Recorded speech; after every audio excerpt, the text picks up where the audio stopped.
Oh,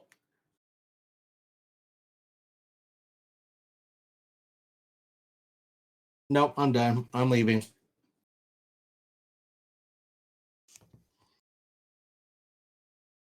Because Wow. David is 14, if you didn't know.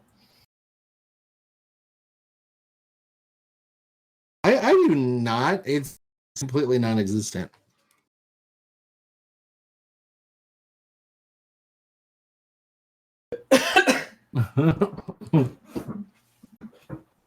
Look, just because I don't value your opinion, Geoff. Guys, this is sacred. This episode. I don't want any shenanigans. What?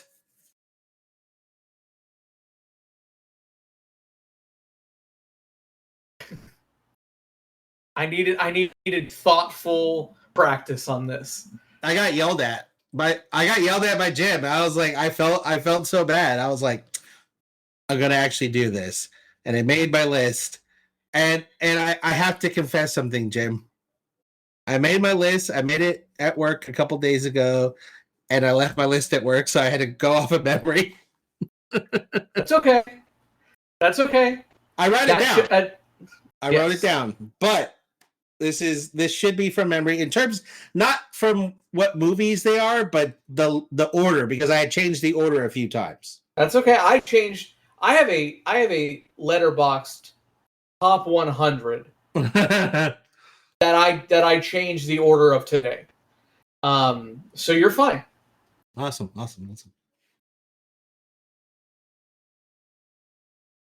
I don't blame them. Oh, this is just easy. So I don't have to download all the photos. We're gonna start with honorable mention. Obviously, I'm gonna do 25 through 11.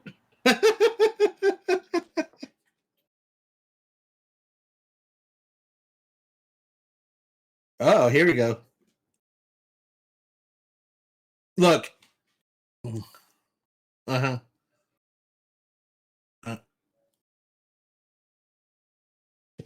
Okay, if you're about to axe a bunch of mine, I'm going to be mad at you.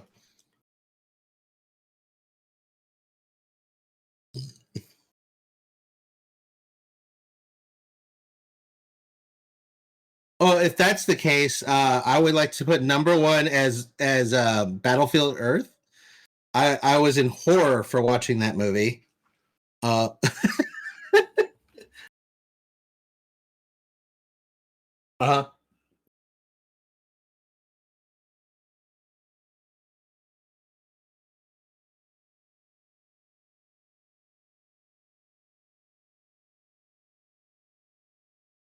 All of the above. Yes. So funny enough, me and Jim were just discussing it while you were late and didn't show up on time.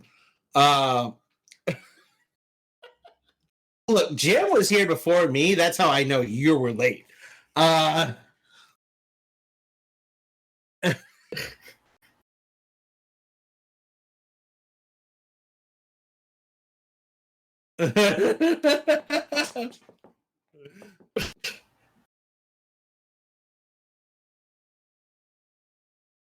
I did. I showed up at like 7:55. I even made dinner, did the dishes, and cleaned the kitchen, and it still made it on time.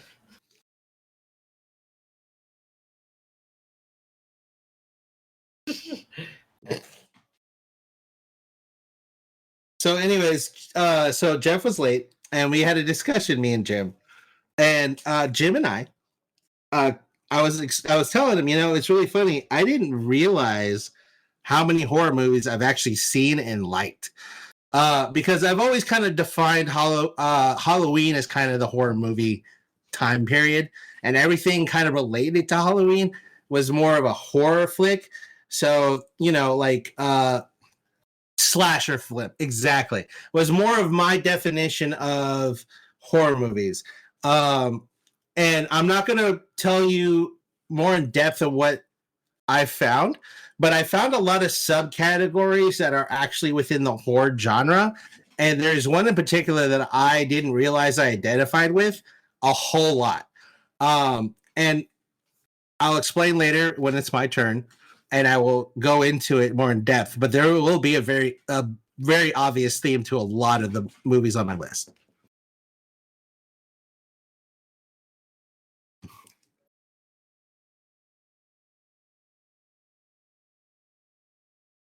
Oh, I didn't. I mean, like, so that's where I kind of struggled as well. Um,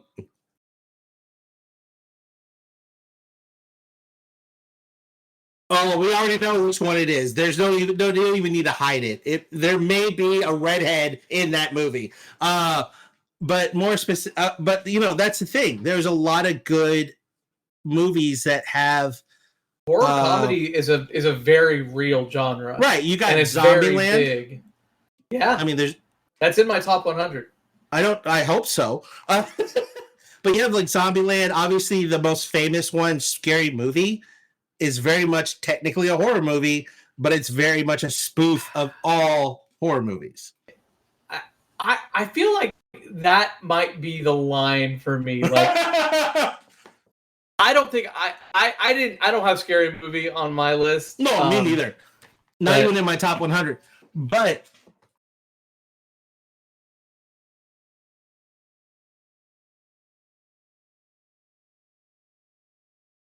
yeah.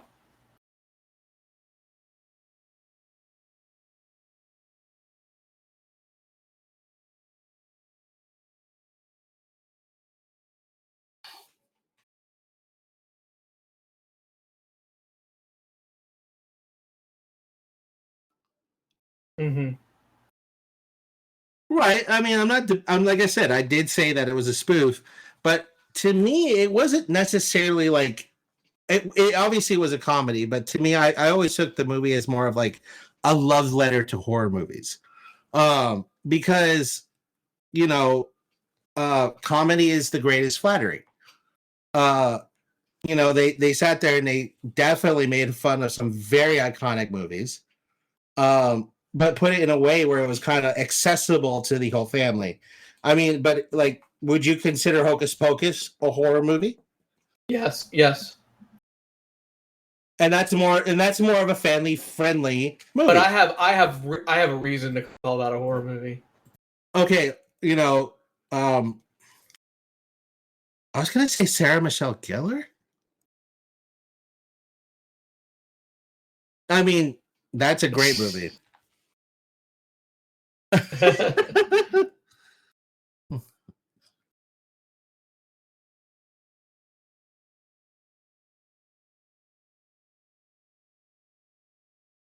Can I ask a question? Do y'all have a first memory of watching a scary horror movie, a scary movie, or yes, and like it's actually going to be in my list. I'll let you. Okay, so I'll let you wait then.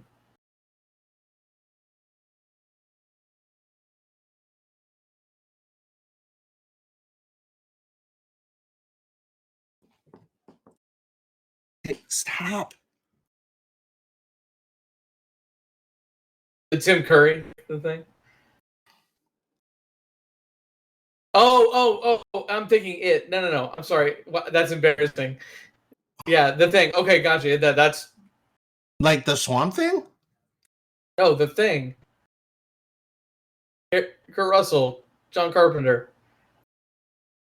Not even. Oh my god, that's great.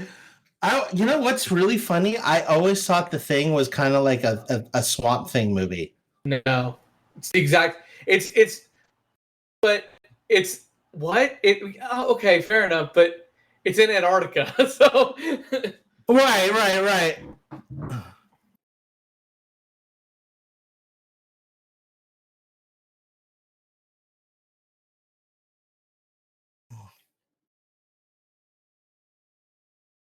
The Geoff.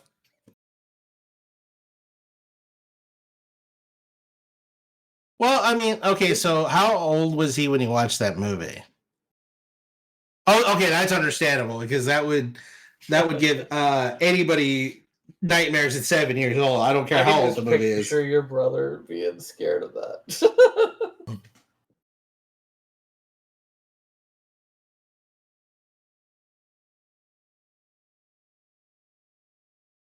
Stop. Huh? Oh. Yeah. Really? That frightened you? Interesting. There are tons of like little things like that I remember being super afraid of as a kid. There's an episode of Pee-wee's Playhouse that used to freak me the fuck out. You know what's really interesting? E.T. freaked me out. There you go. E.T. extraterrestrial. Yeah. Now the actual alien himself didn't actually freak me out. What freaked me out was when they found out about E.T. and quarantined his home, and you saw all those people in like the hazmat suits and stuff. Yeah. That part freaked me out. I was like, oh my god, like I just like immediately thought, what would happen if a bunch of strangers invaded my home and did all that shit to me? I would be like flipping out. Ooh, so good. I mean, I get it. Just so you know, the Fly is number 34 on my list. Nice.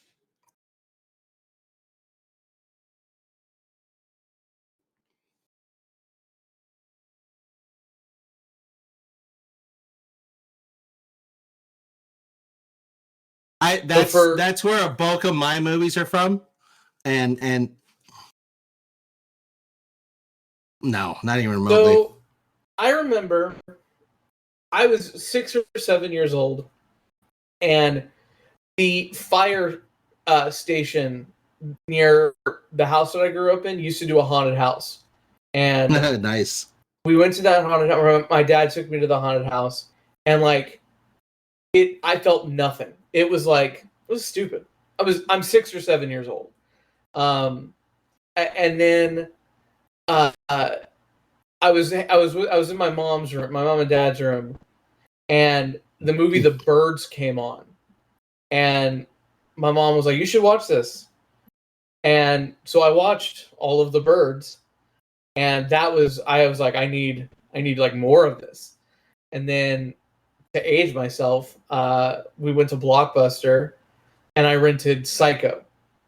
And I'm like 6 or 7 years old, and I loved it, and then I from there yeah. Now that was like classic horror, watching like old horror. It wasn't until I saw they like uncovered some footage or something that was never released from The Exorcist, and I saw it on like an Inside Edition or something, something like that, and that was like that next step. And I was like 8 years old, and I was like, "That I want to see that." And that was the first time where I was like, "Oh, like this is scary, not just entertaining."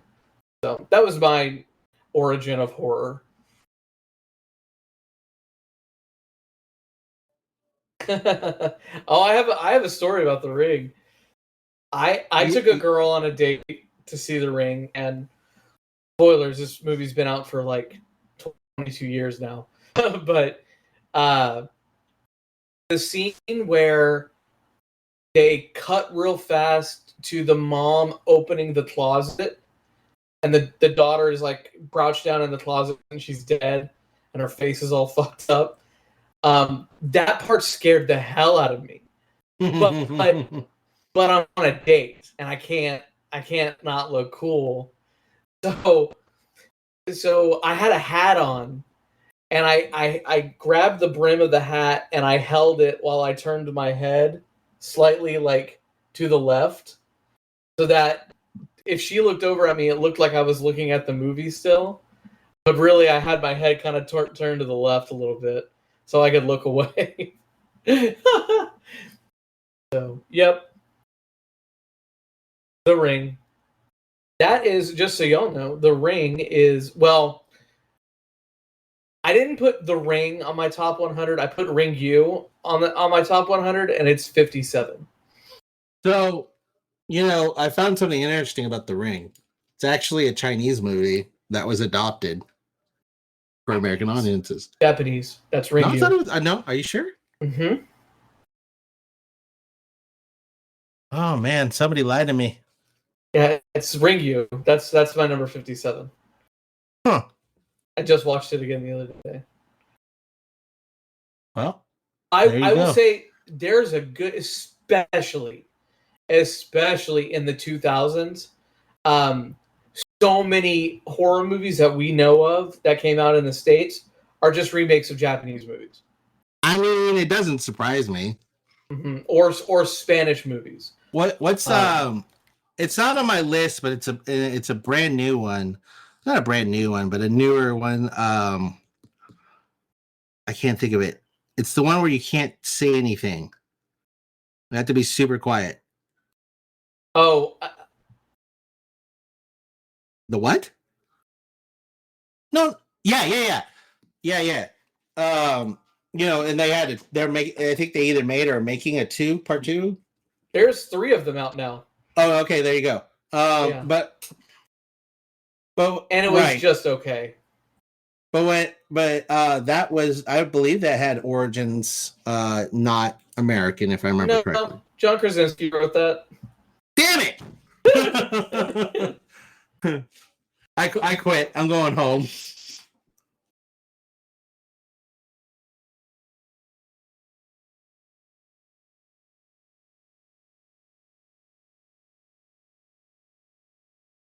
Yeah, they have a lot of like a movie that, again, I'm not going to mention just because it's number 30. It's called Ichi the Killer. That is a fucking brutal movie. I mean, they've kind of been doing that shit in body horror and stuff like that for way longer than America has. I'll just say that.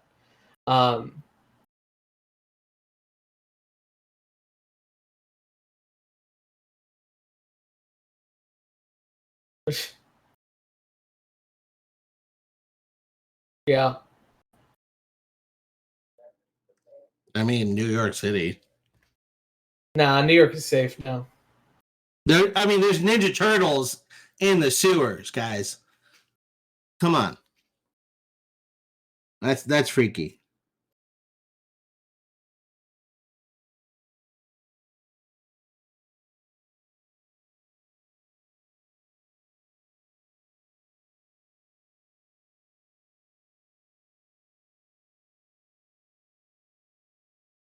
Cool. All right. So, like I said, been watching horror movies for like over 30 years. I in high school and then when I moved away and didn't have any friends, all I did was watch horror movies. That's all I fucking did. So I do have an extensive history with the genre. I do have a letterboxed top 100 list that just search Sounds of the Void, my Instagram, and you'll be able to find it. But I do want to start off by doing my honorable mentions, my 25 through 11, just to give you a just because my top 10 is kind of cliched. It's kind of like there's not going to be anything that's like, what the hell is this, or like shocking. But 25 through 11 kind of gives you a little bit more of a broader sense of my taste. 25 is a movie called House. There's an American movie from the 80s called House. I don't mean that one. This is 1977 from Japan. Nobuhiko Obayashi is the director of it. Super psychedelic, weird fucking Japanese horror. Number 24, directed by Peter Jackson. Brain Dead or Dead Alive, depending on what version of it was released. Absolutely brutal splatter flick. Very good movie. 23, Diabolique from 1955, France.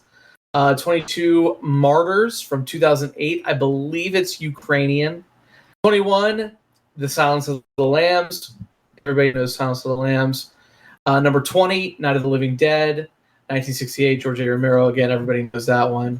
Number 19, Let the Right One In. The original version, not the American remake. That one is not very good. 18, Deep Red from Dario Argento, 1975. I love Italian horror. That's riddled all throughout my list. Number 17, 1985's The Return of the Living Dead by Dan O'Bannon. 16, Record from 2007 from Mexico. It was remade into a movie called Quarantine that I have never seen. 15 was George Romero's Day of the Dead. 14 was American Psycho, which I guess they're remaking. They just announced recently. Number 13 from 2014, It Follows. What? I mean, it's over 20 years old at this point, so I get it. But Yeah. damn, that's crazy. And they made a sequel. If you didn't know, they made a sequel starring Mila Kunis, and it is god awful. Number 13, It Follows from 2014. Number 12, a newer movie, Hereditary from 2018 by Ari Aster. That's the one I has kind of been in and out of my top 10, but I settled it at 12. And number 11, the movie I figured would be Geoff's number 1, Shaun of the Dead, 2004, Edgar Wright. I don't know if you removed it because you got shamed by having comedies. But yeah, that's my 25 through 11. Isn't that no, what's his face? Is he Simon blonde? Pegg doesn't really have red hair. Oh, okay. I always thought he was a redhead, but maybe he's a blonde. Oh. Anyways, number 10 is a film directed by Sam Raimi. Is a sequel that came out in 1987. In my opinion, and this is kind of a polarizing opinion, Can I guess? Yes, give me 1 second though. It is much better than the original one. Got a guess? Yeah, I got the I know the answer. I What is know it? this because I know The Last Airbender. Jesus Christ. I forgot Sam Raimi had. I forgot, like, to me, when I think of Sam Raimi, I don't think of Spider-Man. I don't think of anything other than the Evil Dead movies and Drag Me to Hell. It's the only movies that, in my mind, exist from him. No, this really? is Evil Dead 2, Dead by Dawn. I was gonna say Spider-Man 3 after that, but okay. Yeah.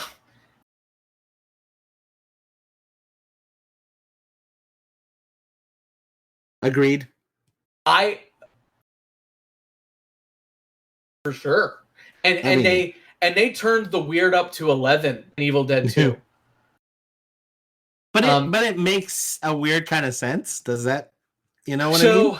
So a little backstory. So like the first Evil Dead movie, most of the cast is also the crew. It was a shoestring budget of I think like $12,000 or something like that, maybe even less. But it was made dirt cheap. When asking for financing for Evil Dead 2, which wasn't made till like 4 years later, 5 years later, it only took the financiers like 5 minutes of a meeting to get budget for a sequel, and they got like $3.5 million. So they had money, and even though it is still so, well, the second one, I think it was very little. I think you said like.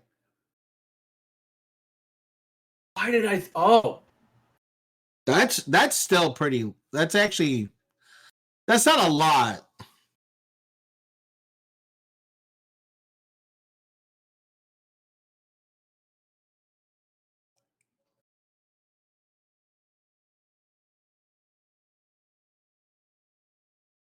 oh yeah, my bad. I was completely wrong.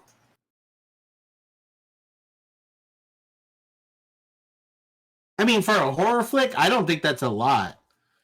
Because because I want to say there's if you got to invest. Yeah. Yeah, because I want to say like some of the horror movies of that genre of that time period were in the millions in terms of budget. Yeah.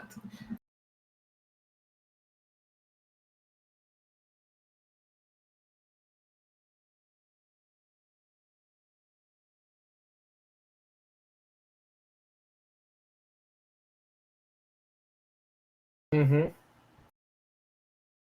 Especially Evil Dead 2, like just makeup alone.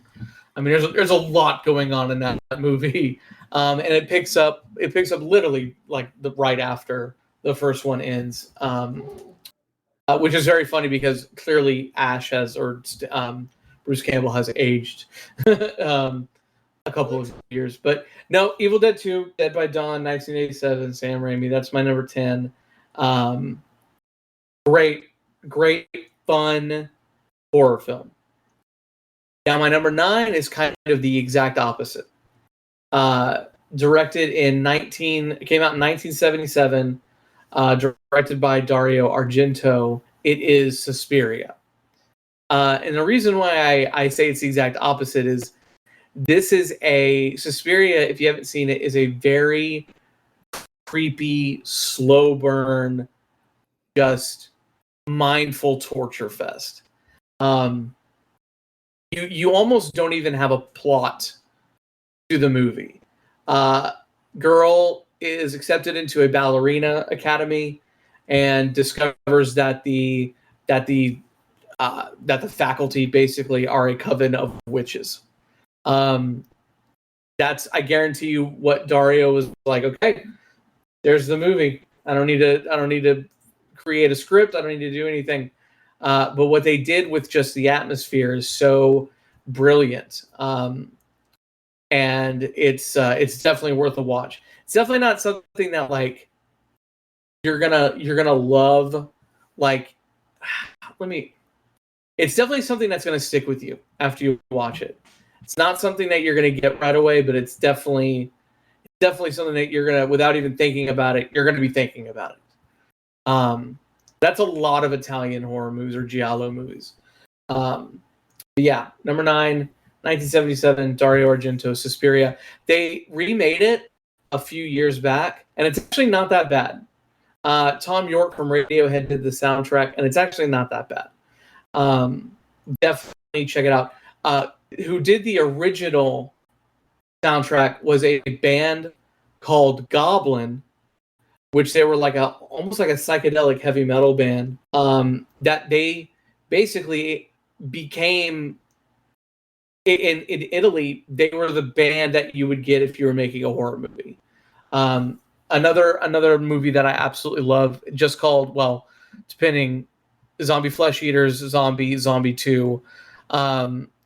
They also did the soundtrack to that. That's number 46 on my list. But yeah, so great soundtrack. Goblin's actually coming to town to do the soundtrack here in a month or two. I would like to go. All right, number 8, 1987, 10 years later, directed by Clive Barker. Any guesses? Yes, Hellraiser. Good guess. Yeah, based on the book, it is an absolutely. It's a very cool premise. There's a puzzle box, and if you are unfortunate enough to figure it out, you basically get sucked into this torture chamber by the Cenobites and Pinhead, and either tortured, or if you can figure out how to make a deal with them to get out and sell your soul, basically, you can. It is absolutely brutal.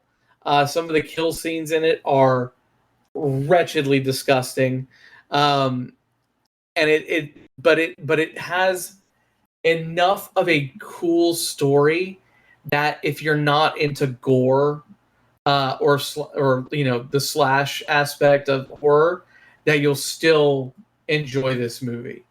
Even though, like I said, it has buckets of blood. Now, if you like Hellraiser and you love the gore aspect of it, Hellraiser 2, not as good of a story, but the gore is turned up to max.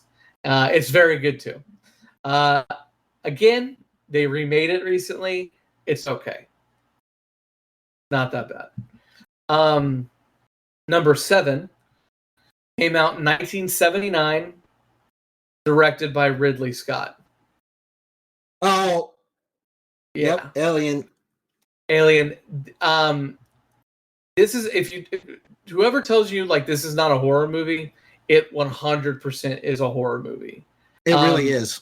Because so many people either haven't watched Alien, they've only watched Aliens, which is an action sci-fi movie, which is fine. But this is the peak of science fiction horror. Now, the only piece of Alien property that I think did it better was the video game Alien Isolation. That's a whole other list. But no, Alien changed everything from combining, like almost bridging the gap between practical effects and special effects, just because of when it came out and what was available. Watching behind the scenes footage of them like controlling the alien like running is fascinating. It just to watch the physics built in and that went into making that movie. But just another slow burn horror movie. I remember showing my wife this movie and she was bored to tears. And I get it because it's definitely like it's not Alien? everybody. She was bored by Alien? 100%. Really? Mm-hmm.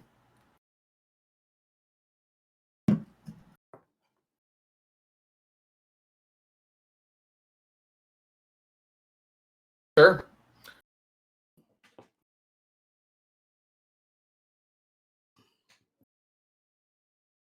Yep.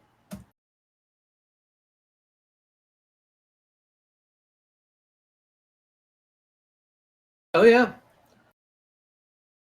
Well, horror was like building that tension, not like shocking people. Jump scare.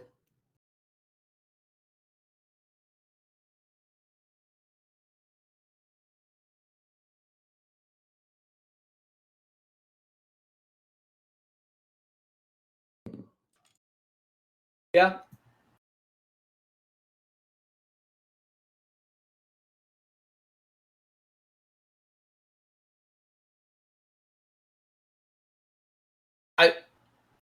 I feel like films like Hereditary, It Follows, Midsummer, Get Out. Those are all movies that like have reinvented that slow burn atmosphere in horror movies. Yeah, and I don't think there's anything wrong with a slow burn, like a traditional, if you will, The Witch, another one. horror movie. I think it's just that when I was starting to date and I was watching movies, Saw was one of the first like big horror movies that I ever saw in that time in my life. But that was like, that was shock and all kind of thing. What is the most gruesome, crazy thing that we can show you with special effects that, will freak you out kind of thing? I actually laughed because, like, to me, like, I was like, why couldn't you just do the thing to save it yourself? Yeah, I mean, like, my thought was like, okay, yeah, I would rather lose my arm than a life. You know what I mean? That was like, it was more logic to me than it was horror. But the girl I was dating at the time, she was like gripping my poor arm as hard as you could possibly grip somebody. And she was freaking out, and I'm sitting there like, take his eye. What's wrong with you? Save his life.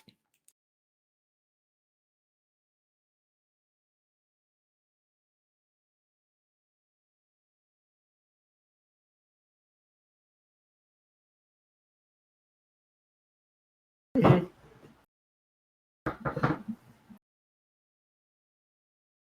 No, I do want to see it. I haven't seen it either. I need to see it. I gotta say the reason why I thought, and why I was kind of offended that your wife Jim didn't like the movie. I'm like, but I had to think about it. I'm like, wait, I saw that movie when I was much younger, and so I could. And this was back in the day of like cable was starting to become more of a thing, a more everyday thing.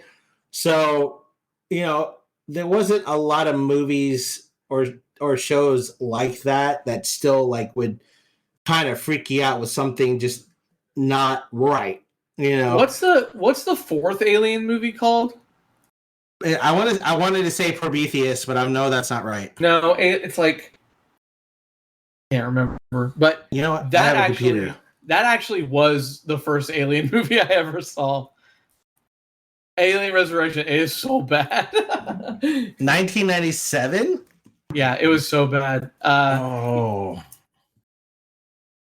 And then Aliens is fine. Everyone loves it. It's a great action movie. It's a great. I mean, I would still consider it horror. Oh, I wouldn't. Not even close. I would say Alien 3 is more horror than Aliens. But yeah, I'll give you that. Yeah, that's fair. All right. It was definitely 2 was more of a let's see what happens if we do a big budget to the same Alien movie, but with more everything, less horror, more everything else. My name's Newt. Okay. The only movie she ever was in. All right. So number 6, 1980, Stanley Kubrick. What are we guessing? It. Yeah. The Shining. It's one of the few, like, I saw The Shining before I ever read the book, and I loved the movie. There's a book? Come on, man. Jesus.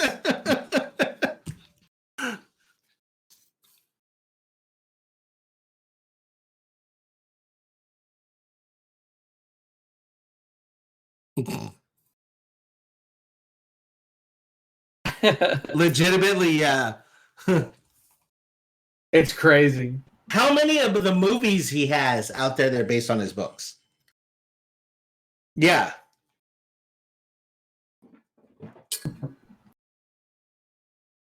Something he wrote or something?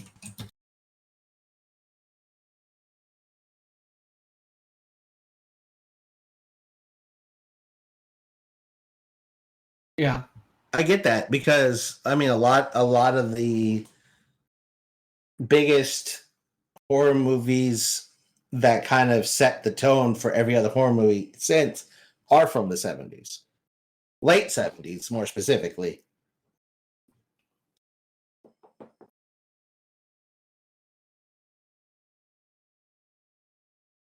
Uh-huh. I mean, he's definitely influenced most of the early 90s, 70s, most of the like early 70s or like late 70s, early 80s and beyond. I mean, a lot of his movies are just Do y'all want to guess how many Stephen King movie adaptations there are? 26. 26? How many are you saying? Okay. 86. Holy shit. I forget he's probably like to be fair, I am including remakes and a lot of movies that have come out are based off of his short stories.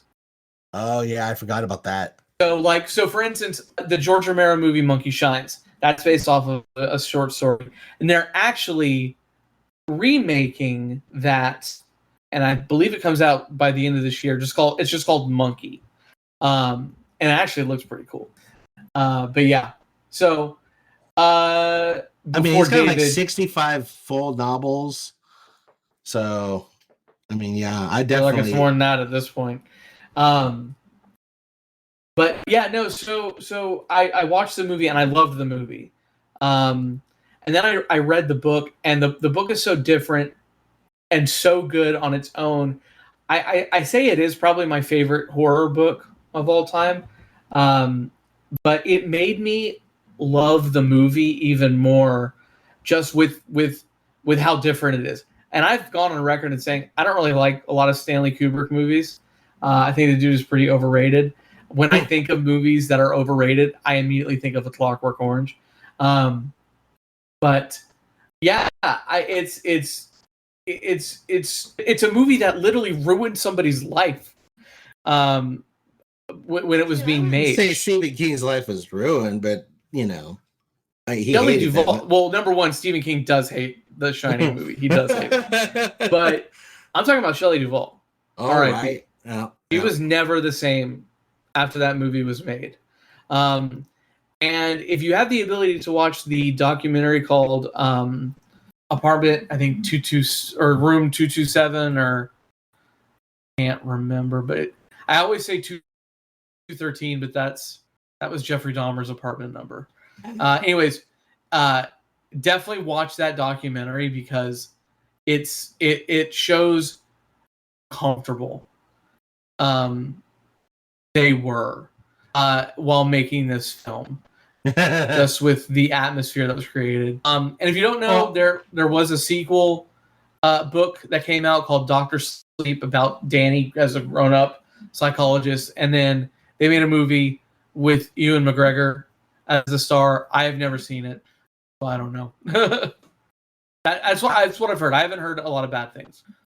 I just know that Jack Nicholson kind of made it almost insufferable for a lot of the people in that set. Yeah, not like, I wouldn't say he was method acting, but like he's intimidating when he wants to be.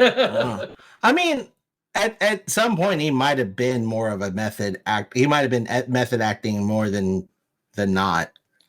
He would freak them out a lot. All right, I know we're taking time, and I'll run through these quick just because these are almost cliche. These top five, except for number five. Number five will be one that I don't think will be on either of your lists. Came out in 1999, directed by Takashi Miike, and it's Audition. In my opinion, the best Japanese horror movie of all time. It is about a dad / director and caster loses his wife, and basically he's holding auditions to replace her without the woman knowing what's going on. That's crazy. It is killer. It is disgusting. It is absolutely brutal. It's a mind fuck of a movie. Definitely be in a good mindset when you go in to watch this movie. It's very, very, very good.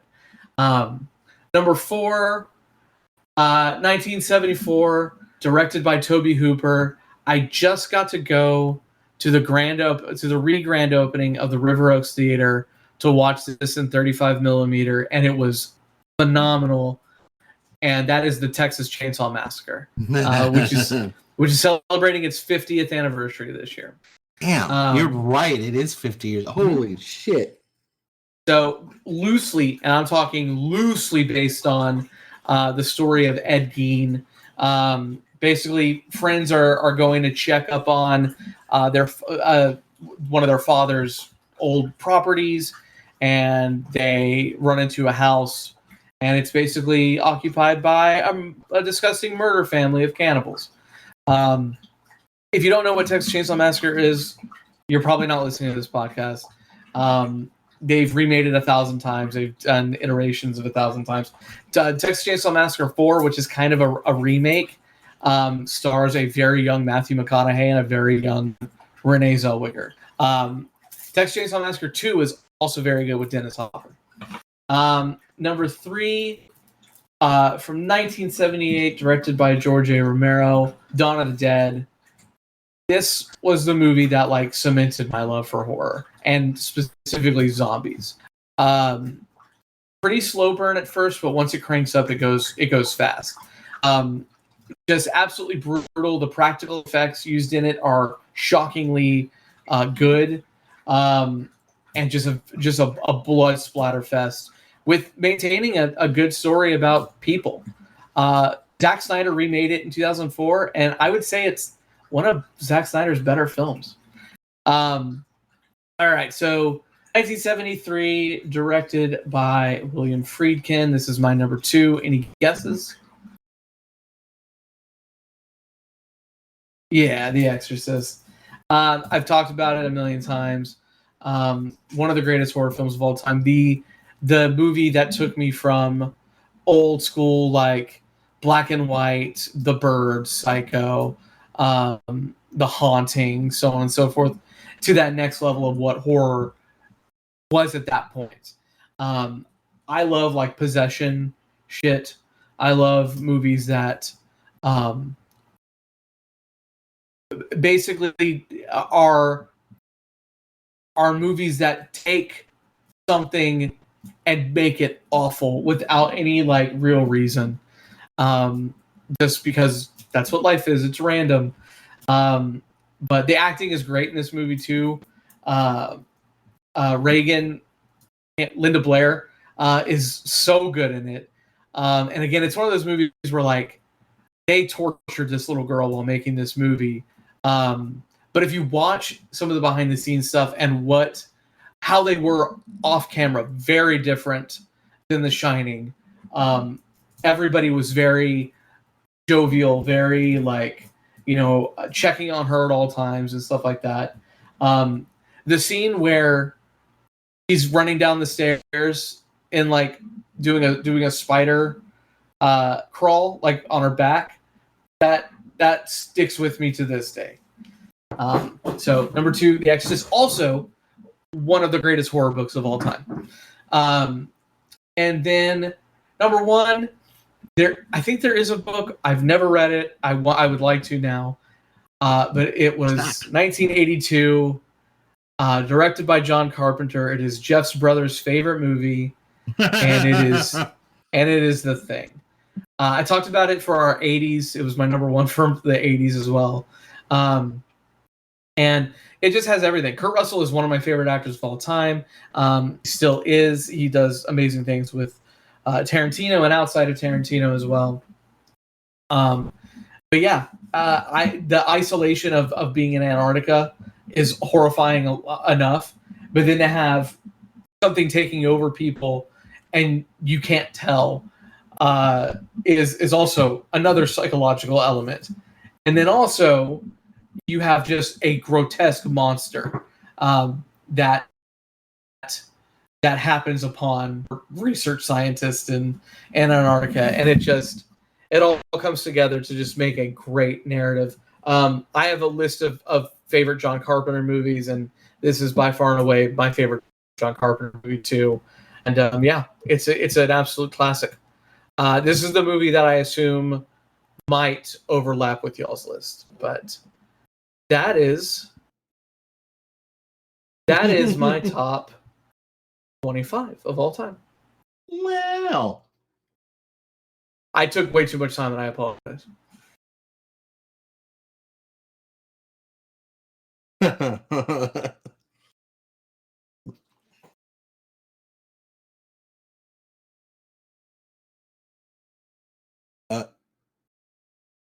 Okay. So, okay. Have you seen any of those movies, David, that were for my top 10? Oh yeah. Okay. A few of them. Okay, good. In fact, actually, there's a few that are actually in my top 10. Yeah, I figured, like, again, you said it earlier, is like they're the classics for a reason, and I always try and like mix it up a little bit, but I can't deny The Thing or The Exorcist.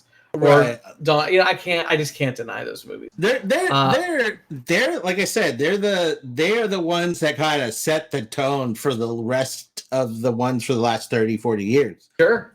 And it's hard not to say.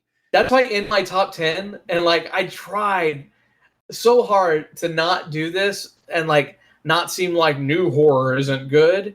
Right. But when it's basically old horror with newer graphics, right, that's why like the newest movie in my top 10 is Audition from 1999.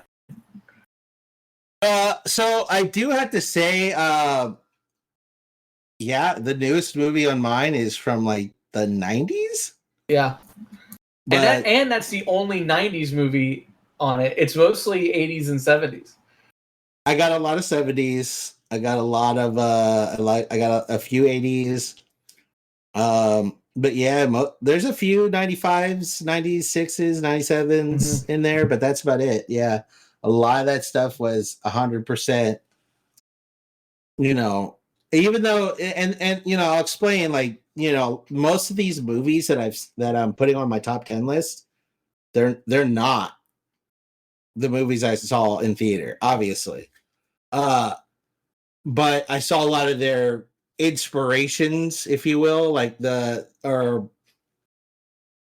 movies that were inspired by these movies, and it made me look at them. Yeah. And I've always said I'm not the biggest horror fan, but there are certain movies you just have to see. Right. You know what I mean? Like you just have to see these movies, because why wouldn't you? Like if you like movies, if you really are a movie fan and you enjoy film and you enjoy the way that they're made and done, you kind of have to watch like the top movies of every genre to have an informed opinion on whether or not you even like that genre. That is why, and that goes for everything. I think when like people are like, for instance, getting into like heavy metal, I'm not gonna recommend them like the shit I listen to on a regular basis. Well, I mean, the shit you listen to is very nuanced. I'm gonna give them the classics, you know. Right. I'm gonna give them the Ozzies and the Metallicas. Right, and if you like that stuff, maybe you'll like some of this stuff. But you have to kind of like the granddaddies, if you will, right? The originals. You have to like that stuff first in order to really understand or even appreciate these other ones. Sure. Yeah, absolutely. You know, you could. I mean, if you want to, you could. Oh yeah, it goes right through you. Just be careful. Just be careful. Don't make sure it's not like clear, because you're over drinking at that point. Cool. No, like seriously, that's what, like if you're, the whole point of peeing is to remove Welcome waste. back to piss talk. But oh yeah, now you can edit this part out. Damn it. No.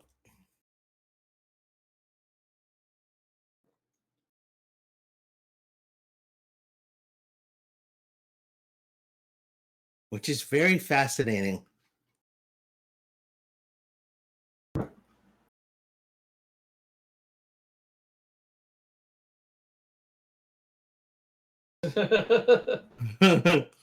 Yeah.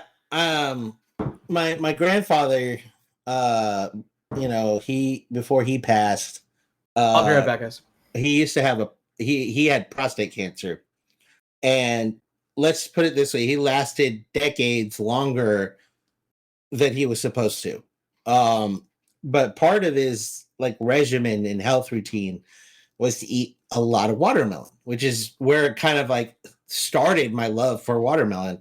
Is like me and him would sit down and eat watermelon together, and that was kind of like our moment of bonding. But every time I eat watermelon, I eat a ton of watermelon, and it's sweet and delicious. And for whatever reason, maybe because it's like 98% water, I literally cannot stop peeing when I eat that stuff. It's like the worst. And I drink a lot as it is. Like I drink a ton of fluid.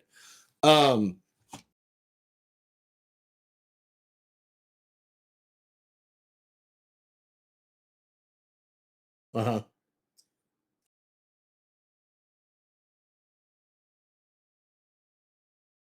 Well, so here's the thing. Like for me, drinking water is kind of like chewing gum or chewing on a toothpick. Drinking something kind of alleviates stress for me. So when I get very like in my head when I'm working on something, or I become like I have to either eat something, drink something, or chew on something. And there's been days where I'm not paying attention, and And you I'm really also stuck have on a dick in your mouth. project.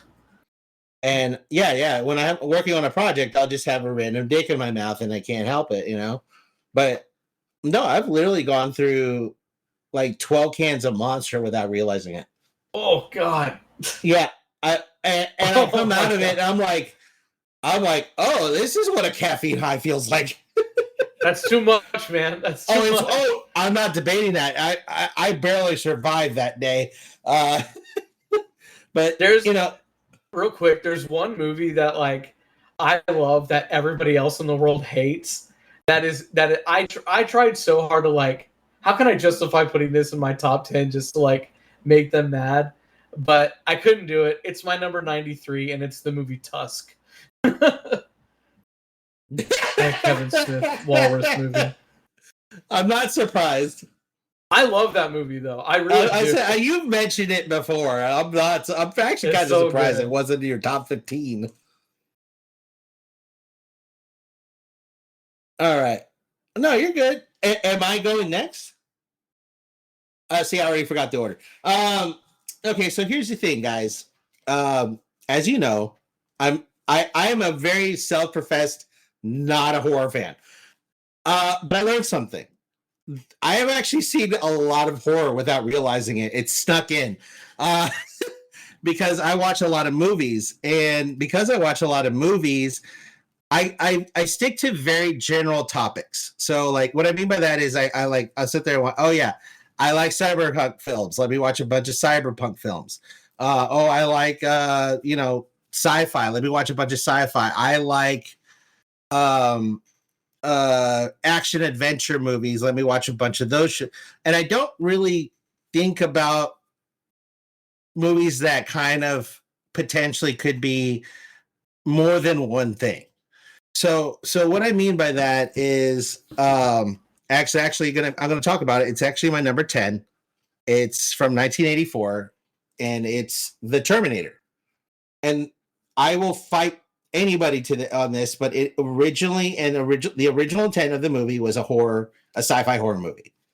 And let's be honest, what's more terrifying than a fucking monster in 1984? A machine that has red eyes coming after you, that's unkillable, that wants to murder you. That's fucking terrifying. But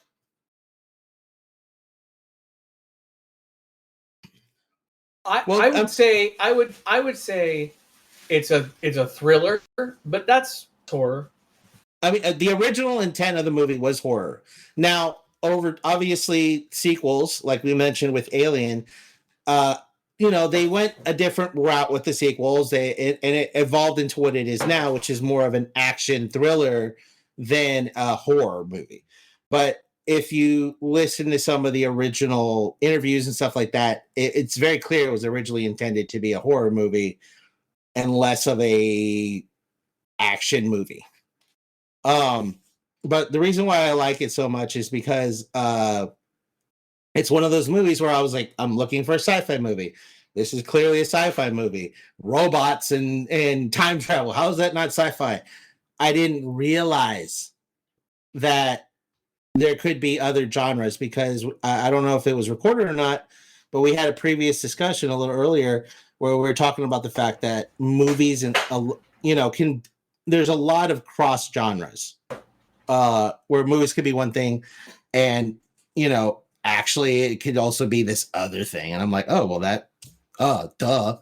So because I always felt like all movies should be slasher flicks. To me, that was the horror movie of my generation, was like 95% teenage slasher flicks. Like I Know What You Did Last Summer. Movies like that. Scream, exactly. That that's what a horror movie is, and that's what I always thought it was, a horror movie, until I started researching for this list. So I'm actually pretty happy with my list for someone who's a professed hater of horror movies. And then my number 9 is Species from 1995. I didn't realize this was a horror movie, guys. I thought it was a hot chick. This is the movie that made me realize that I like girls. And I goes find out it was actually a horror movie, and I didn't realize that. So that's why it's my number 9.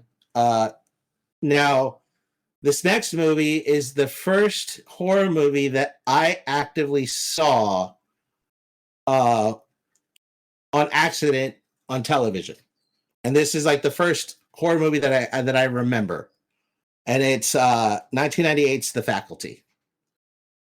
That's a good movie. Mm-hmm.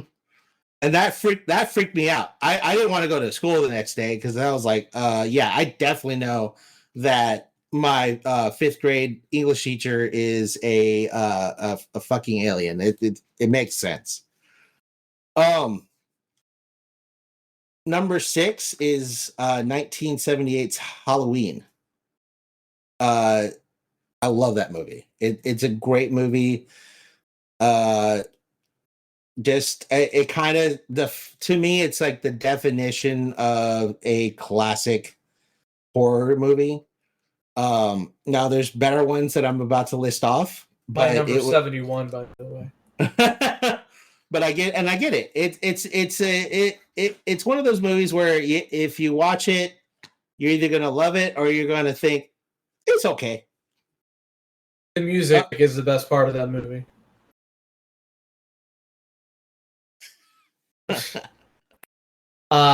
Just so y'all know, and I didn't mention this, John Carpenter is an incredible musician and did, I think, most of the music for most of his films.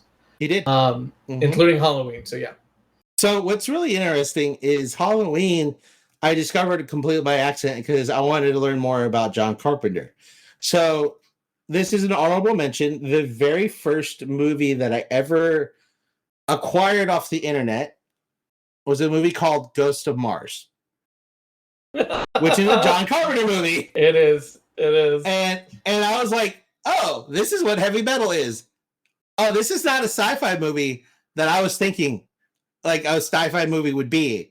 It's a horror movie with like wild ass shit. Essentially, there's like Mars ghosts that were like, I guess I can't remember the exact premise of the movie because it's been like 20 years. Do you just like Natasha Henstridge?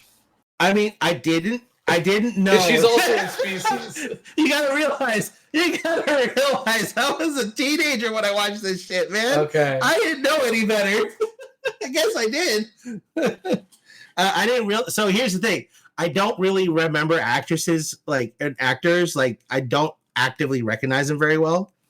But apparently I do have a thing for certain actresses. I didn't realize that. So I just realized that now, literally live on podcast. I am in my late 30s.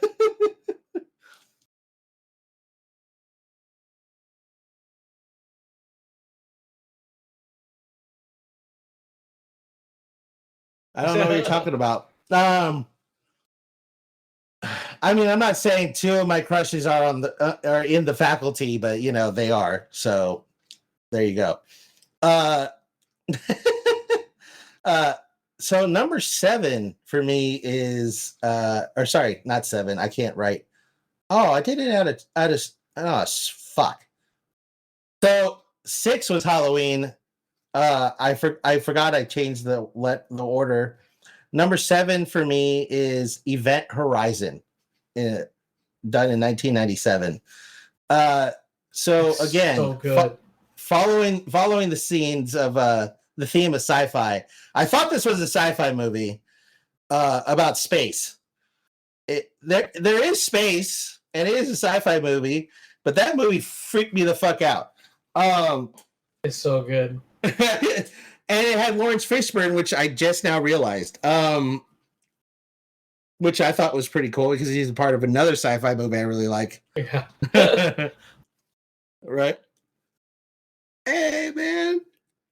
Look, either you take the blue pill or the red pill. It's up to you. So here we go. Now, for my top 5, we're going into some of the classics. And unfortunately, It's very similar to Jim's, but like I said earlier, they're classic for a reason. They defined and continue to define most all of horror. They're the granddaddy films, the cornerstones. Almost every single film since has kind of followed these formulas. And the first one for me is Carrie, 1976. I never saw the remake. I saw the original. The whole bloody scene where she goes psycho and starts popping heads. That shit. I was nice to girls after that.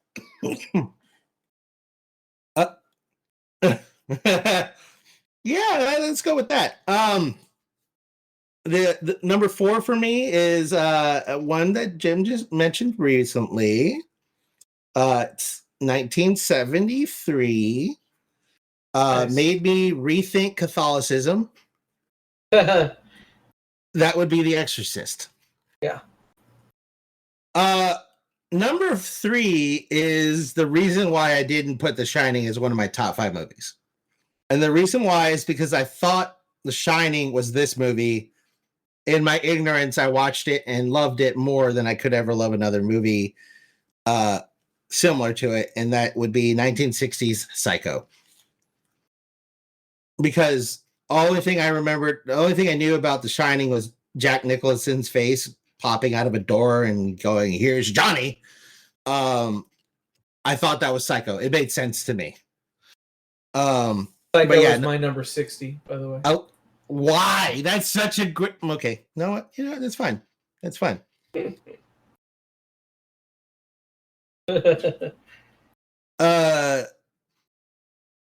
1979 is my favorite sci-fi horror movie of all time, and that's Alien. That's number 2. Jim, I agree with everything you said.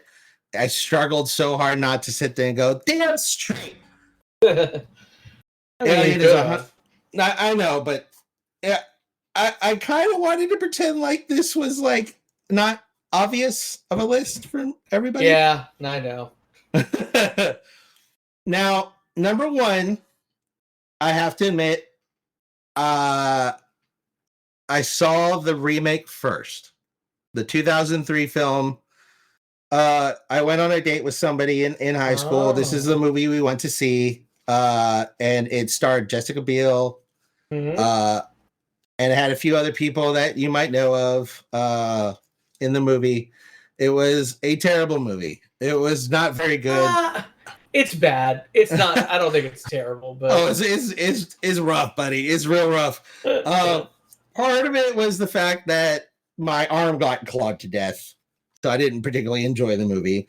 The other part was, it was okay, but the girl that I was dating at the time was very much a horror film buff, and she convinced me to watch other horror movies, including my first and number 1 movie on this list. You didn't say what you're talking about. And I apologize. And that would be 1974's The Texas Chainsaw Massacre. Yeah. That is my favorite horror movie of all time. Part of it is because Texas. That's where I'm at. I'm in Texas. I love Texas. Anything Texas, we're good. 2, it's a freaky story. 3, I live half an hour away from this fucking area. So you live like an hour 15. It's still close. Leatherface could be out there right now.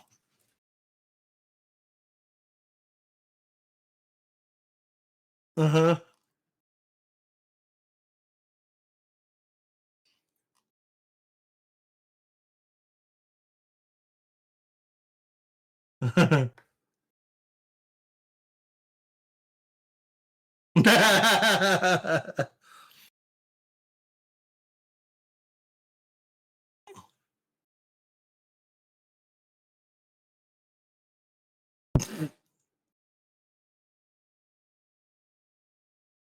No, are you talking about like a jumper?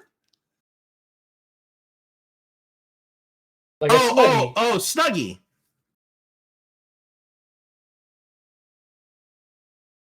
It's a yeah. They made a hoodie version. Yeah.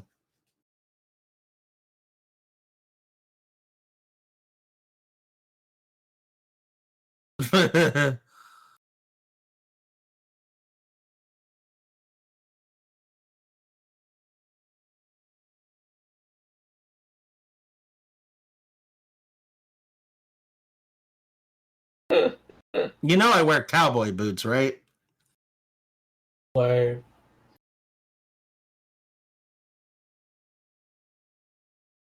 Oh, fair enough. Well,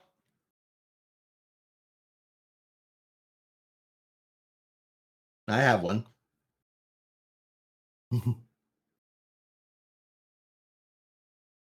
I even got buckles.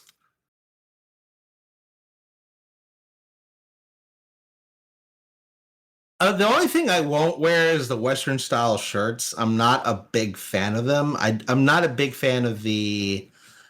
Um,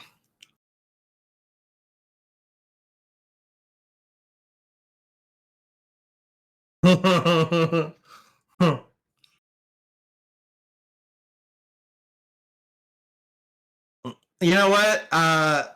Next time I'll go out to the ranch and find some spurs just for you, buddy. Um, but yeah, no. I mean, you've never seen my Texas tattoo, have you? You won't. Not for you. Huh.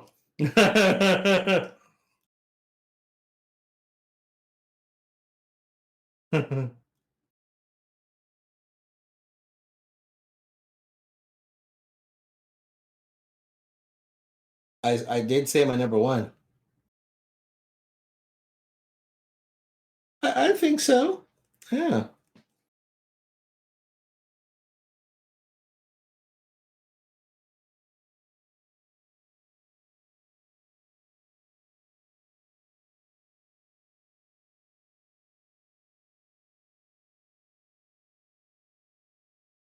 so good.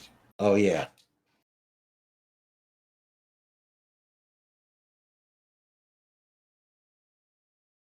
Ari Aster.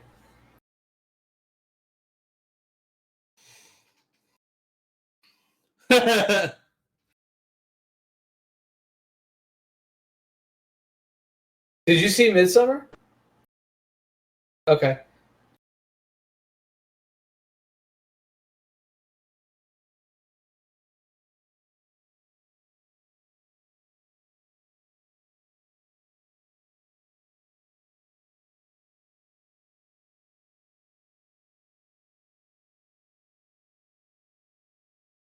Oh, Eggers. Oh, I love him. I can't wait for his remake of Nosferatu. The Witch is my number 29, by the way. I love it. Midsummer is my 27.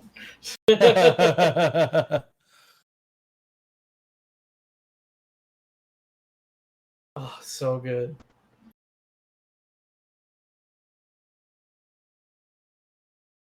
Yeah.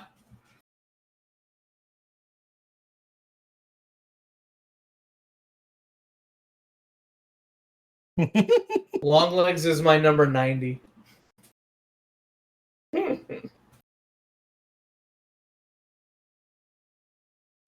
I think it didn't live up to its marketing? Yes. I still thought it was a very good movie though.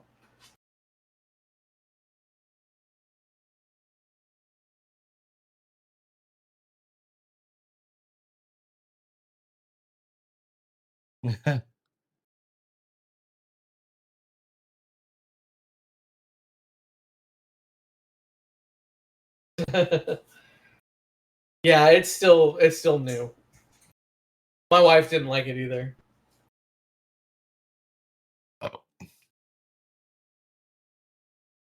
I've heard Why? it's so Why? bad. Why?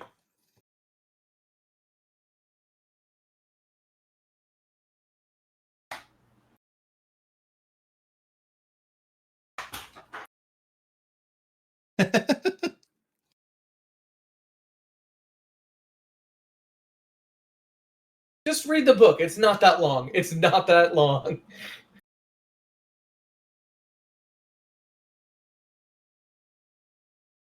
Oh, okay.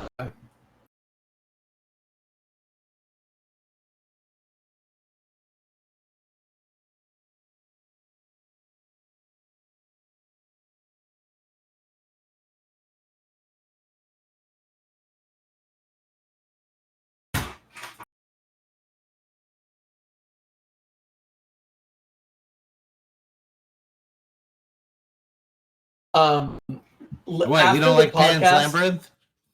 that's not a horror movie. That's a dark fantasy. Yeah, I'll give you that. Geoff, but when the podcast is over, I want you to watch the trailer to the 1977 movie House, and I want to get your reaction. So, House. After the podcast.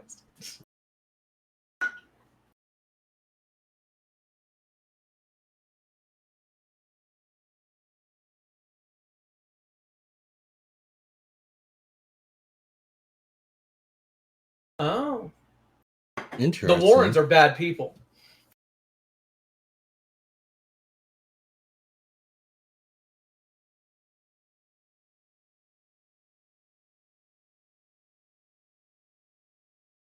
Right.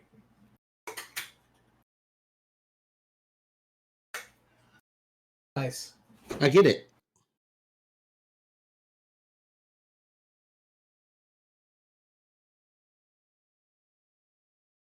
Hell yeah. Yep. Oh yeah, for sure.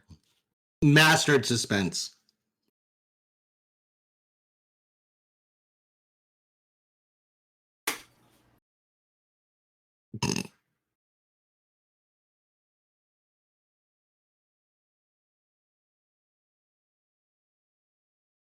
Oh, 100%.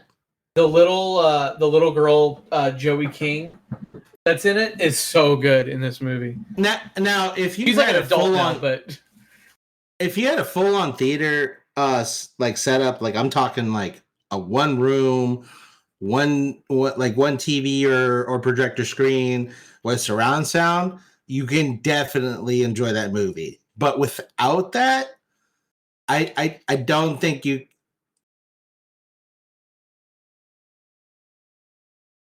Oh, you're feeding off of yeah. Mm-hmm. I get it. Yep. You know, you're right. You're right.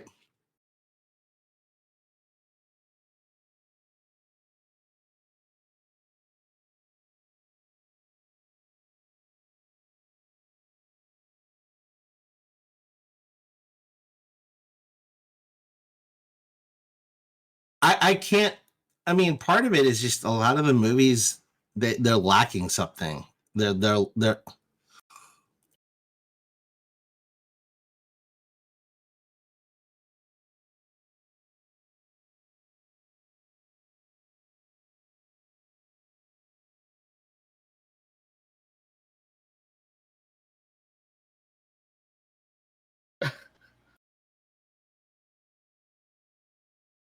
that's never happened to me.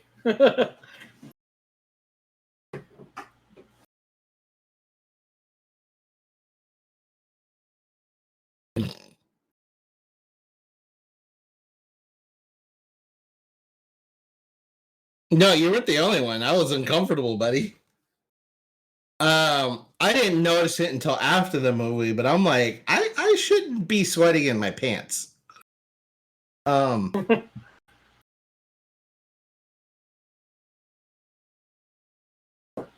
Oh, that irks the fuck out of me. But anyways, Just so you know, The Conjuring is my number 54.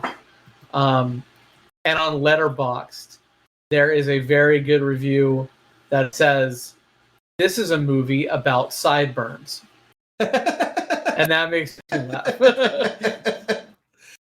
I mean, you're not wrong.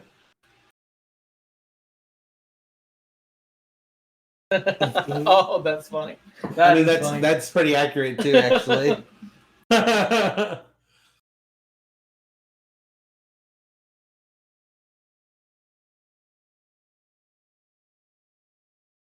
Really? Oh, Really? hell yeah. Okay. My number 81. I mean, I get it, but top 10?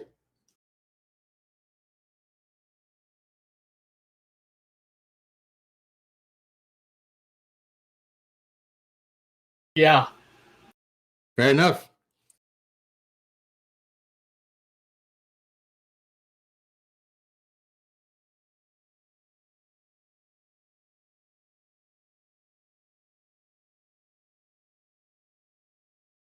And then you want them to die?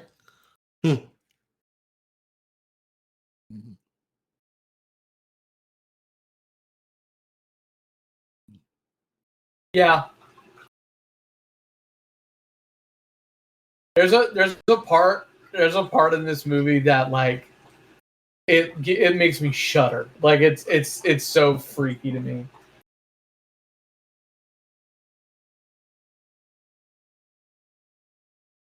Oh yeah, yeah.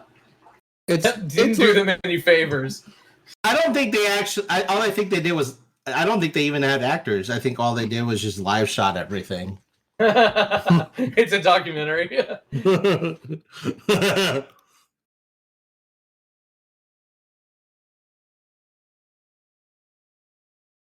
Michael Jackson's from, man. Yeah, but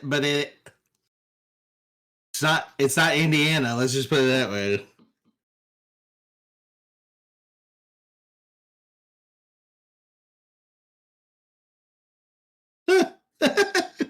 Yeah, that makes a okay. That fucking kid.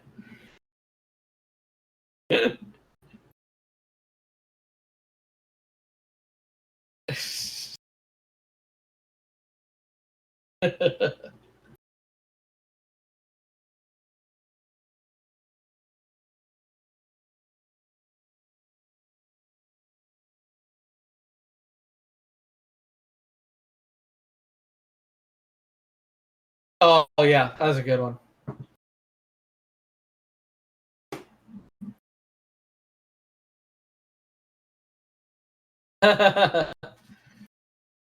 In Spanish, an Australian movie. Yeah. Hey, if it's freaky in Spanish, it's freaky in any language.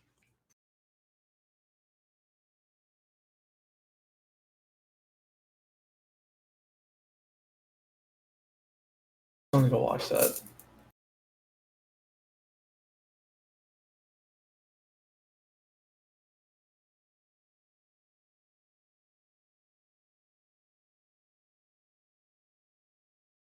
Mm-hmm.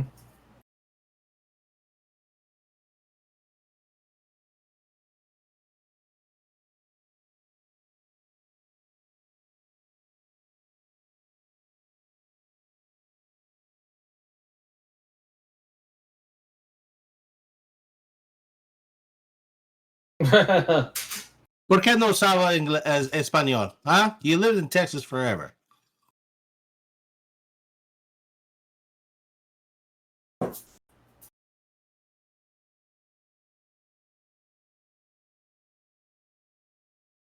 Why would you have Spanish subtitles in the Spanish dub?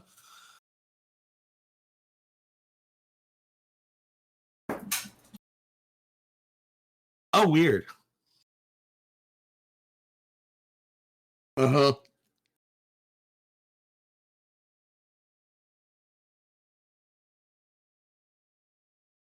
Right. So it's just blank.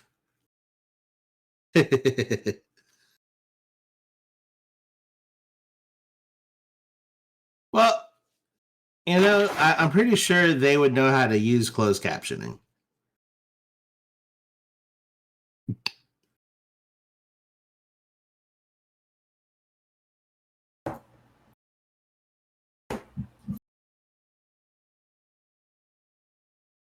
Good call on this specific part one. So, first off, fuck clowns.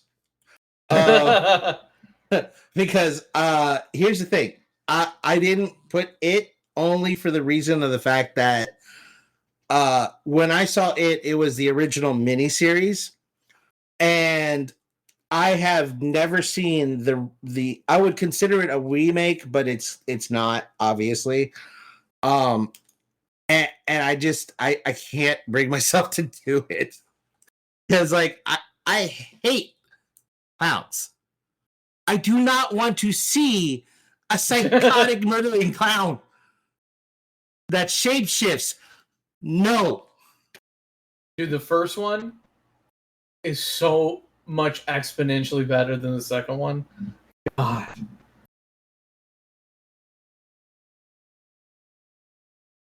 No, I love Bill Hader.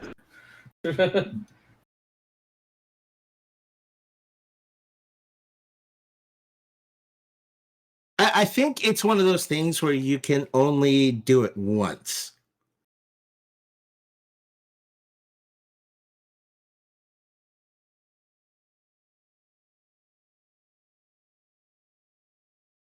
Right, which I mean, both movies essentially follow the miniseries.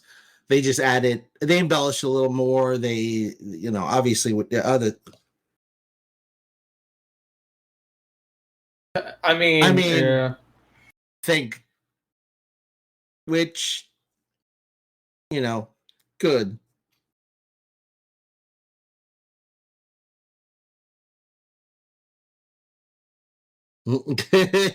Had to be.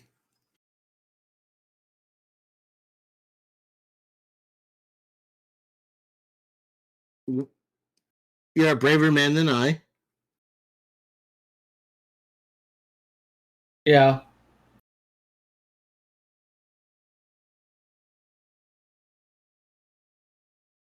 You mean unconventional sex? Let's just let's put it that way.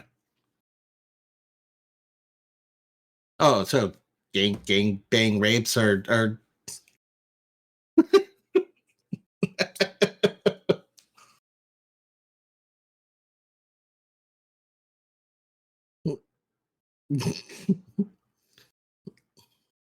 well, clearly you've never seen the tub scene in The Shining. No, I'm kidding.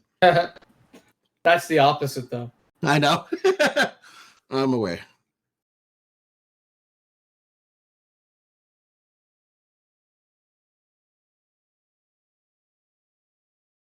It's great. It is.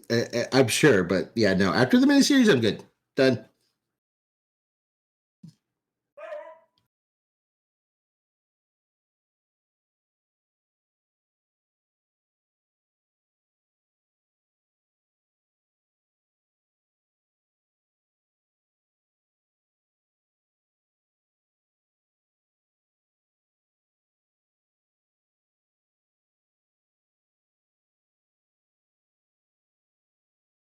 Nice.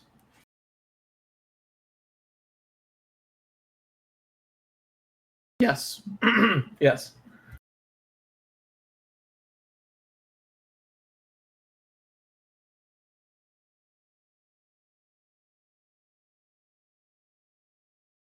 I love No. I love all three of them, but I love No. Yes. Yes. Get Out is my 26.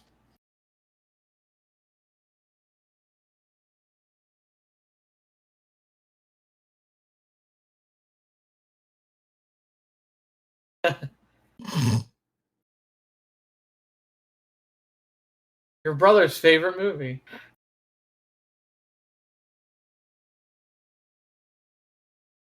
You have fond memories of him peeing his pants. That's why you like it. Oh.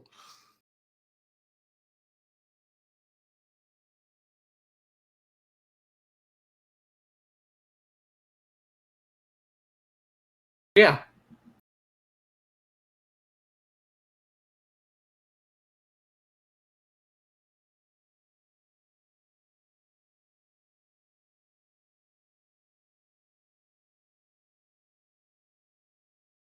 Okay.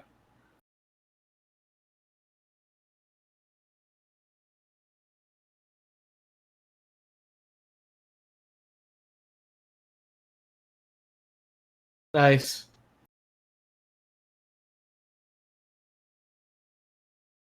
That's awesome.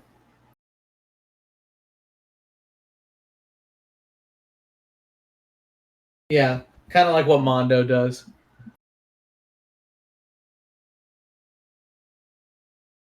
No, I have never seen it. No.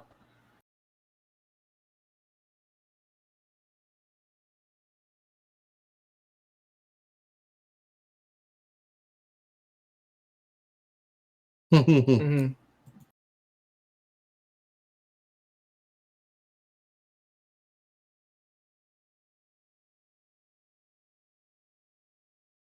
It's the tub scene.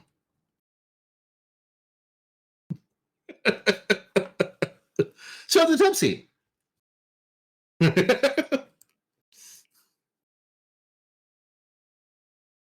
Mm-hmm.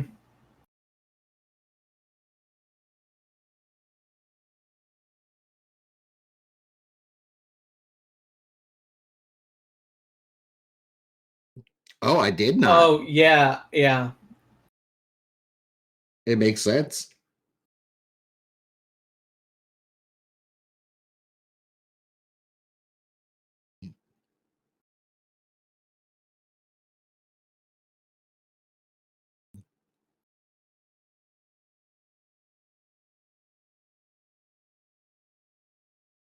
Like the maze and stuff like that. Yeah, I At was the gonna end, say. Yeah, I was gonna say that definitely follows the track of the hallway scene with the and yeah, twin. the hallway scene is so good. Oh god.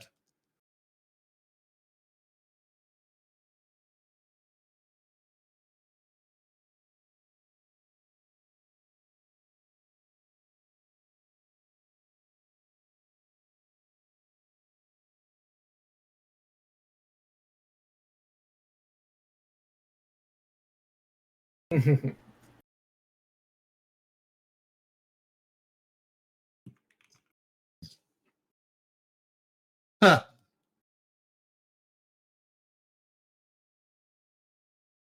Hell yeah.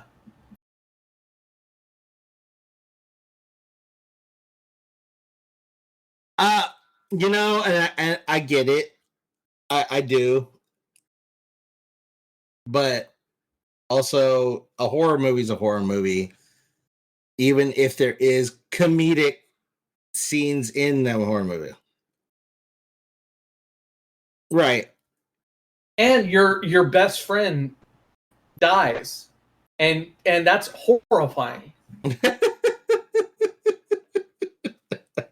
uh, sorry, it Yeah. gets me every time.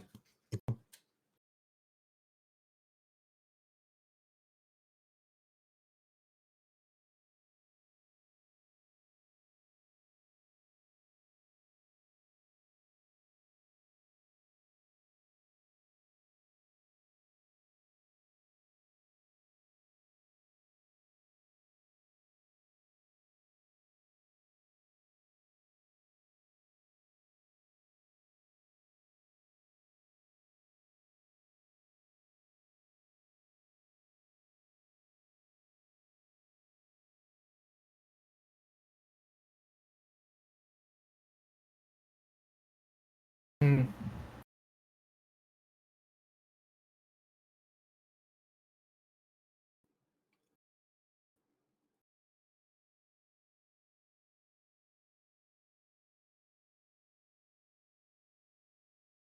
I get it. Yeah.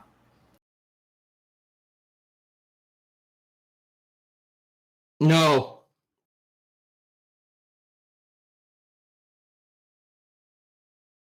Ugh. Oh, such a good movie. Really? I love The Searchers. Okay. Ugh. Yeah. Yeah, I still don't understand how that's like. I mean, I get it from like a very technical standpoint. It's why it's considered the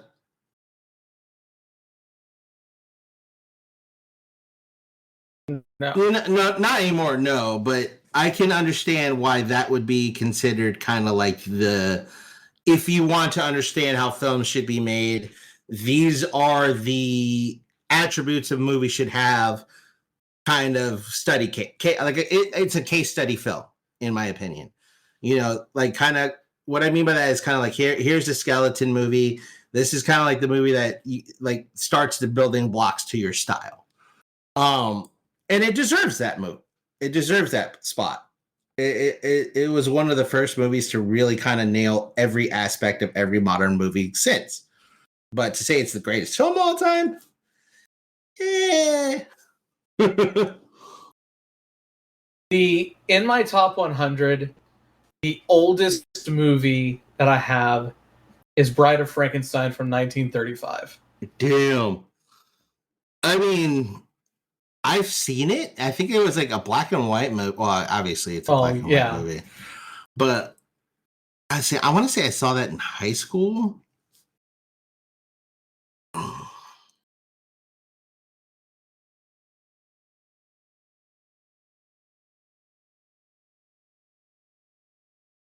Oh, Frankenstein.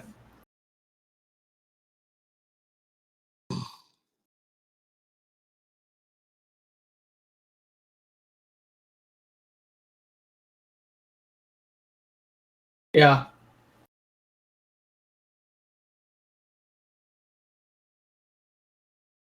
And here's the thing. I think, generally speaking, the people who truly love film should not be in film.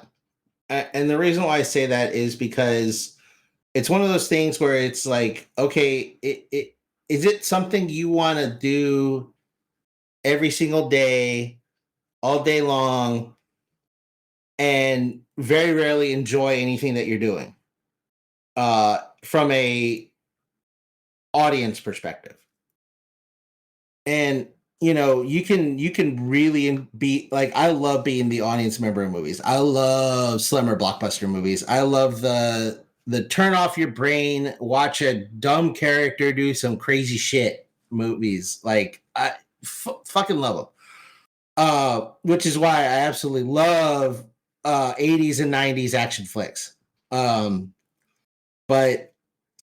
if studying it and doing it are completely different things, and I think that's part of it for you, Geoff, because like I know I like when I have to study things like networking and routing and IP addresses, that shit's so boring and I hate it, but I need it in every will I slap a router together and build it from the ground up with components like resistors and capacitors? Absolutely. I love doing that stuff. But learning how to do it and studying it sucks.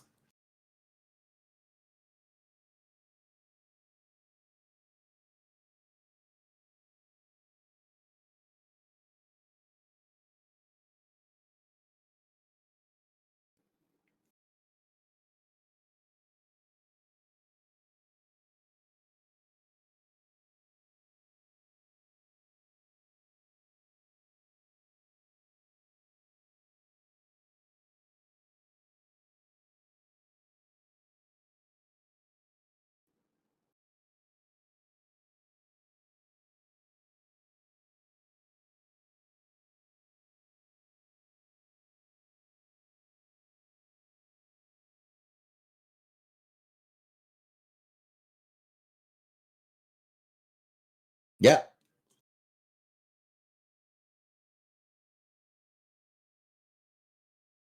Well, not only, I mean, and also it can be soul crushing.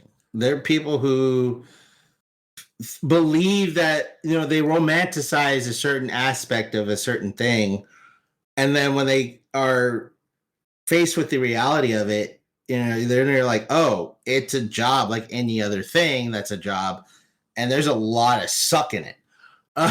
you know, um, like I can't tell you how many people in this world dream to be actors, but at the same time, being a top rated or top ticket, what was it, top billed actor, I mean, you give up so much that you don't realize it. You can't be normal. You have to be your character, which is your actor, whoever your name, whatever your name is. You have to be that, like 18 hours a day. when you're not asleep. You have to be that character because you can't be yourself in front of people, because people who end up being themselves in front of the camera, they say shit that they shouldn't, and then they get canceled. So I'm so lost. No, I'm just like, I'm trying to compare, like, what I'm trying to say is, like, certain things that people romanticize certain things, like, becoming a director or becoming an actor, and they don't really ever think about the downsides to that job, and because it is a job at the end of the day. And you can love what you do, but you may not necessarily be able to handle.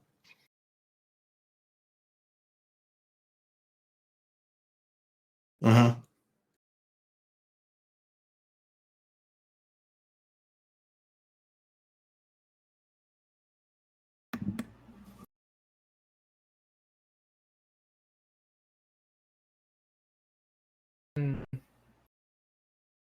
Like the quality of the camera?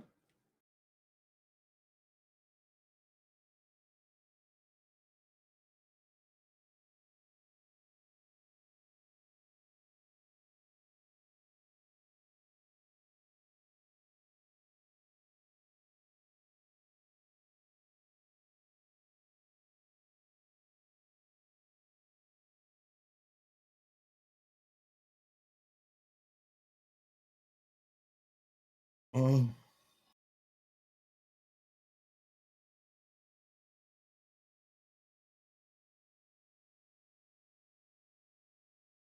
I mean, isn't that why they used 35 millimeter and just downscaled it? Ah, that makes sense. Ah, okay, like handy cams. So when you say digital cameras, you're talking about like a Sony Handycam, or? Gotcha. Well, I wouldn't expect it to be.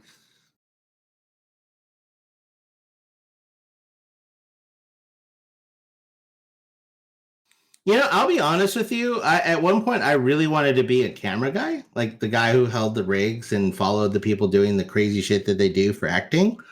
Um, and then I found out the costs of set equipment, and ironically, I'm handling shit that is just as expensive, if not more expensive, but I'm messing with the guts of it under live power. So, but the reason why I didn't want to become a camera person, a cinematographer, was just literally because I didn't want the responsibility of holding $100,000 equipment. I know that now, but right, and I get that now. I mean, like, and of course, naturally, if something goes wrong and there's an explosion and a rock slams into your camera lens, you're obviously, there's no way you could be responsible for that. I understand that now as an adult, but young kid, teenager, young adult. Oh yeah, I love filming shit. I love camera work. Oh,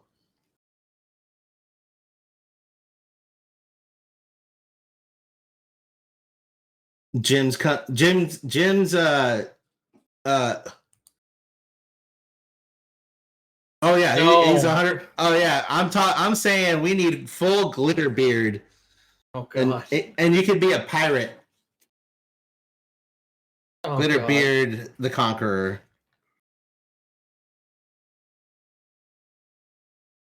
It could be fun. I wouldn't mind. Hey, I'm down. It's fun. It sounds like fun. Oh, and I got a shaky hand. Let's go. Horror film.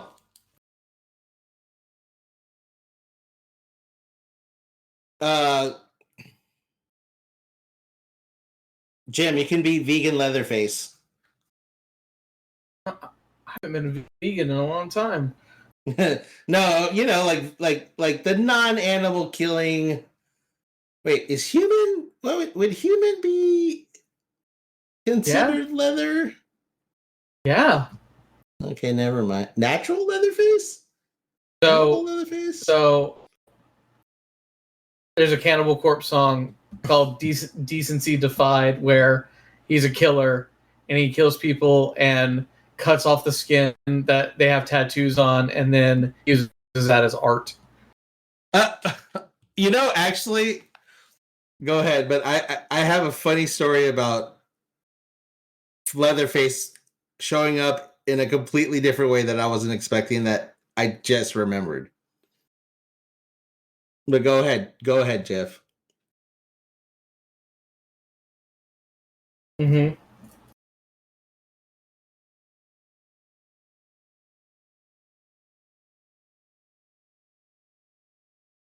Mm-hmm. Okay. Okay.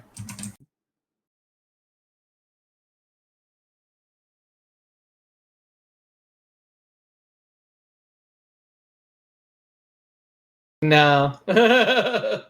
not especially not new Cradle of Filth. Yeah. Came out in 2021. So back to horror. There's an episode of Star Trek Voyager that actually does a weird nod to Leatherface.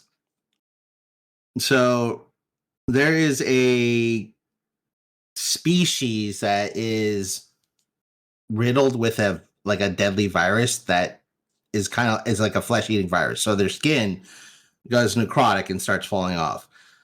They start killing people from their crew and wear their faces to cover the damage.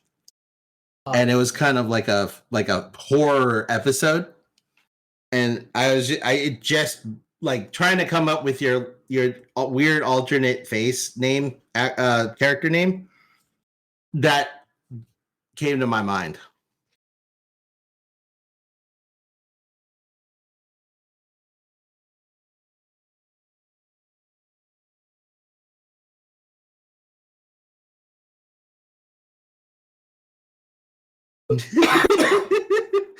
So look, I am sorry, but the angry R2D2s aren't that freaky. I've only Now, seen now the Stone Angels are. Fucking A. That's a great episode. Wait, the show you know Black, Doctor Who? I know that episode. Okay, that makes sense. That tracks. The show Black Mirror. I've only seen one episode, and it was the first episode with the pig. Have you seen that? No, but I can imagine. I can imagine the pig eating. That shit fucked me up. Let me guess. The pig had some live food. No, you'll never guess it. Okay. Do you want to know? Yeah, I do.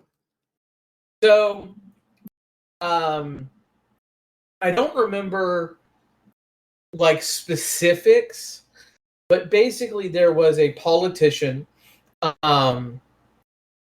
that some criminals like kidnapped his family and said we're gonna kill them in like brutal fashion if you do not go on live TV and fuck a pig. Oh God. And he does. But I think the twist is like they never had his family to begin with, and he didn't have to do it. Oh Jesus.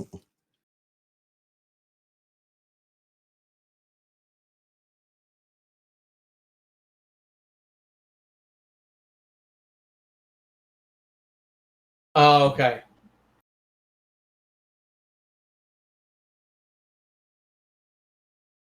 Okay. Jesus. Yeah.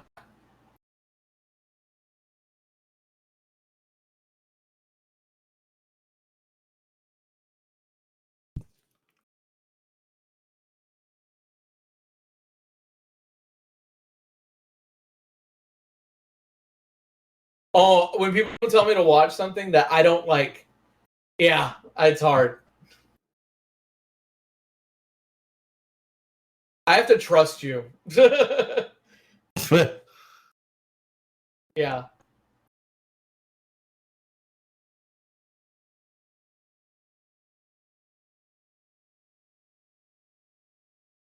Yeah, I 100% agree.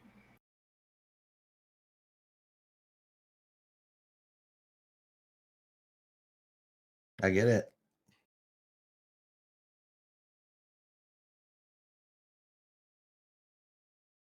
Oh, damn it.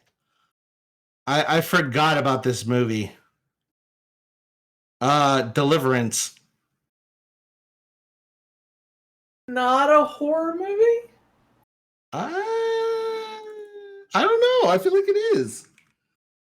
Um,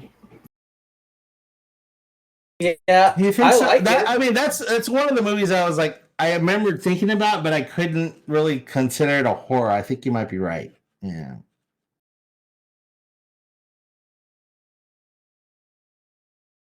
Because that's the one where they run into those like rednecks that start Oh yeah. squealing at them. Yeah, Hmm. I remember Not now. to say something horrific doesn't happen in the movie, but I would say thriller is more.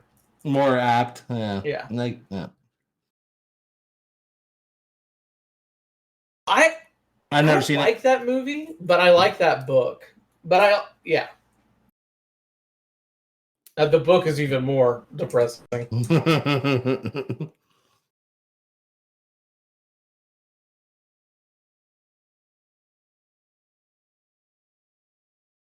Eraserhead is my number 41.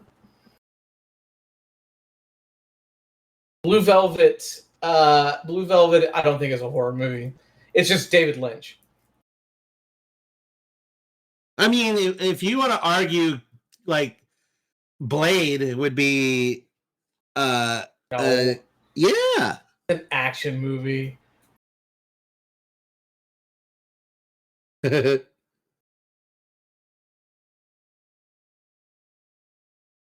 that? Oh, Well, that's just you did depressing. say that when I was saying that was one of my childhood movies from the 80s. It's just depressing. That's hilarious. You said it freaked you out, and I remember you like. I get it. And it's weird what really kind of messes you up as a child. It really truly is. Because Oh, hey, I thought Chucky would definitely be in my top 10, but I'm like, Cosplay didn't yeah, even make my top 100. really? Yeah, I don't know, man. I also was I wrong. still can't trust dolls, so My oldest movie on my list is the movie Freaks from 1932. damn. No. But I think you may have, but I definitely need to hear it again.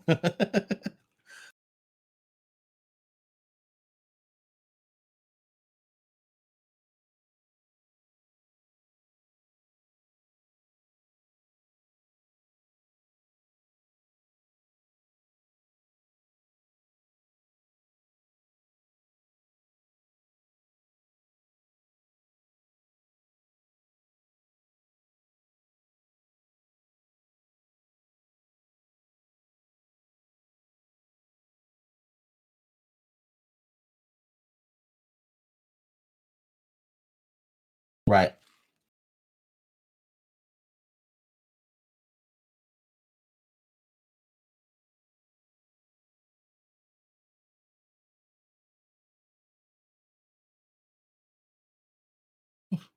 Oh, fuck off.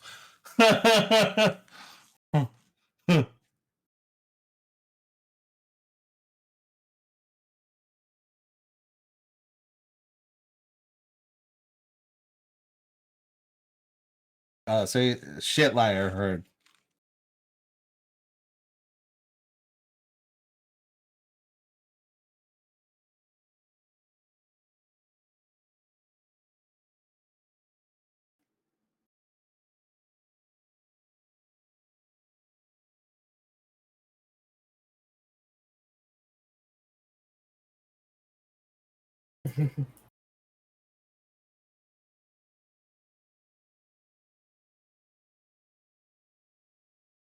Oh god.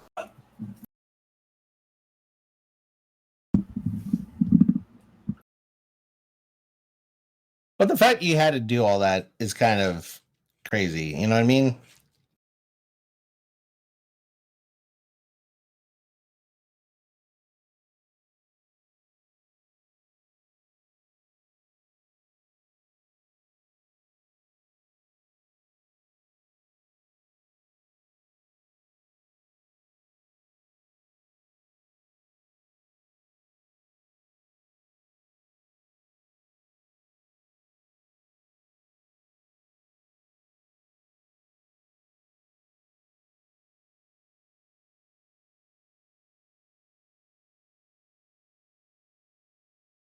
You couldn't just tell the dude you didn't like him. Mm.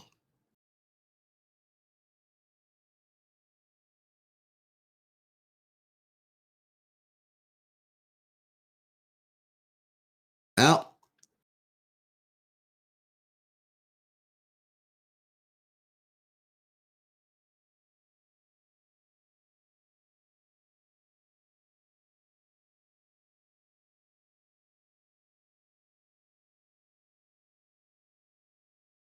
mm.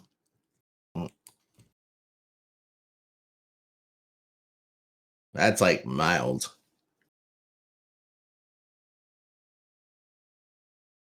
I mean, I get it. You're a very empathetic person, but I've definitely seen and not admitting to doing worse.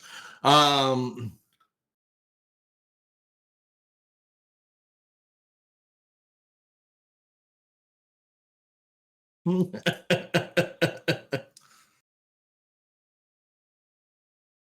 and also realizing that most people will forget about it in less than 6 months. So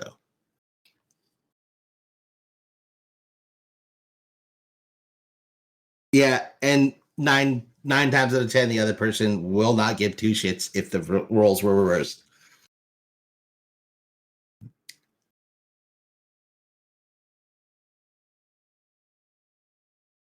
Oh, speaking of childhood trauma movies that I totally forgot about, Hollow Man.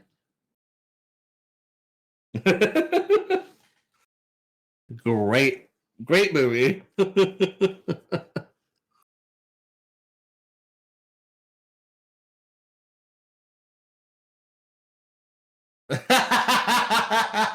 Oh, Never Ending Story will be number one. Oh, fucking no. The Lion King. How the fuck was that not traumatizing?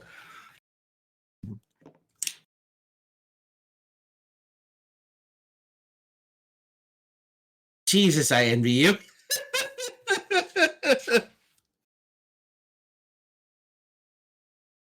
uh, oh, yep. That was a fucking crazy movie as a kid.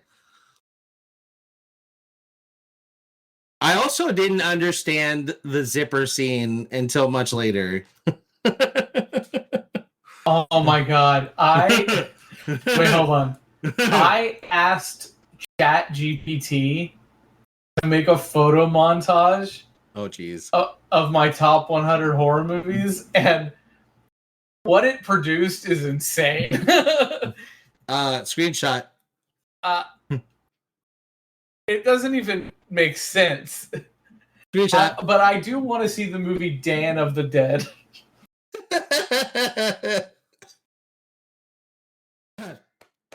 Huh. Oh, that's amazing. Uh, let's see. Dan of the Dead, Day of the Dead. There's a lot of Hellraiser stuff here. Yeah. Okay. At first, that Yeah.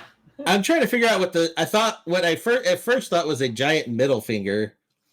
Uh, Deep Fuse. That sounds amazing. You're dead.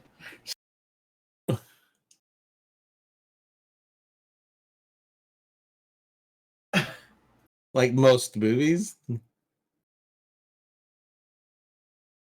Yeah. Or like falling down or something. Who's the chick who's like half naked? Oh, that looks Bottom like middle. It Follows. It looks like It Follows. No, I was trying to find the name, not the. Oh, Micah Monroe. Is that what that says? No, but that's her name. Oh, I was like, That's that the doesn't make actress sense. from It Follows name. And Longlegs. Very.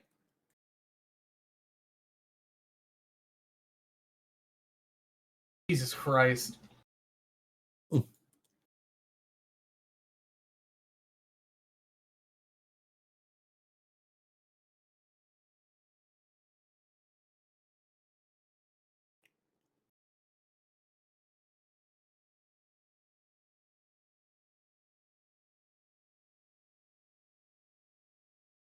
Oh, yeah.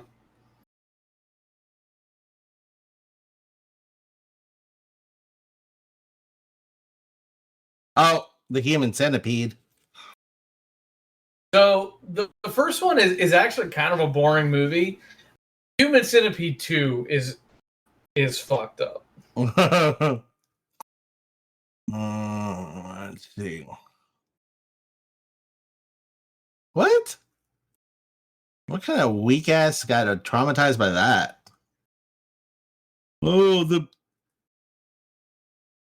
I love that movie so much.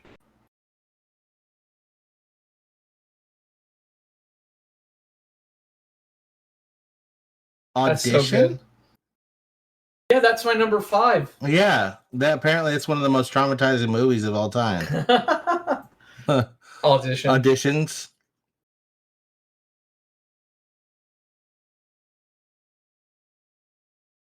What? What website are you looking at? Clearly.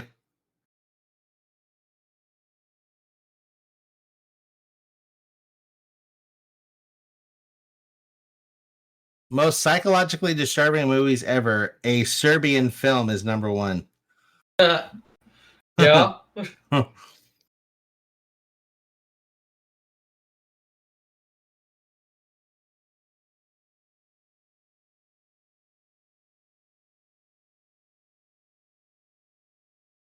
Yeah. Oh, we totally went off the rails so And I many times. demanded an extra week for y'all to come up with your list.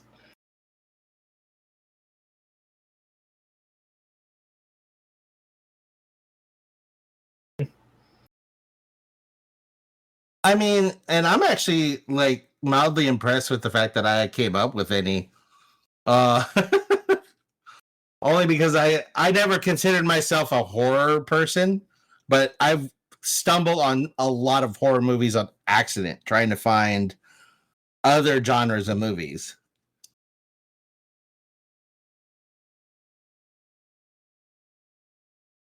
Oh God, no! Please don't do that. I can do Oh that. no! I love comedy movies. That's wild. I mean, that's a great movie.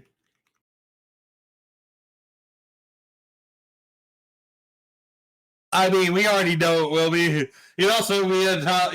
Also might be on a top 10 movie. A Sean Penn movie. Did I say that wrong? Sean. I said Sean Penn. I did say. I did say Sean Penn. I don't know why I said. I don't know. Did you I'm mean tired. Simon Pegg? Yes, I don't know why I said Sean Penn.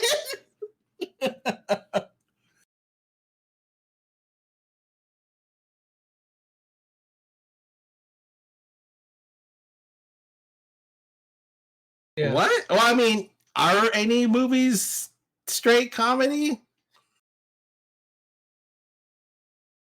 I mean, the reason why I say that is, obviously, Super Bad and Hangover. Oh, right. Almost every single National Lampoon movie. Oh shit! I forgot about White Chicks. Oh my god. Okay. All right. Let's save it.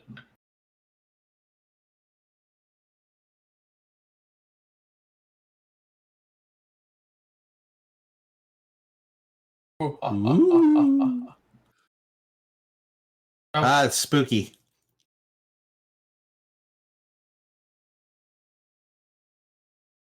Oh. Righto.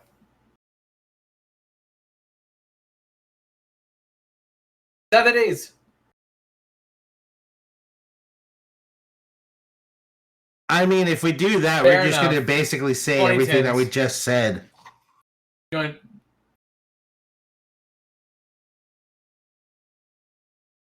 Oh. We can, well, if we're doing a holiday movie, I'd rather do it in December. I agree. Now, if we are doing a Thanksgiving movie. Now, there's, how many of those are there? Let's find out.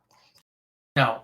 There's a few horror. I mean, there's literally Thanksgiving, the horror movie. Well, there's Thanksgiving, yeah. I say if you want to do one in November, 70s, and then Christmas. But that's just me.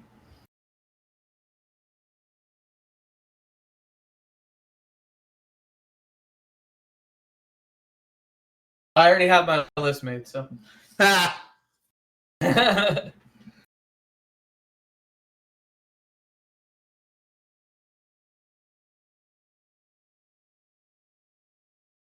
Which one?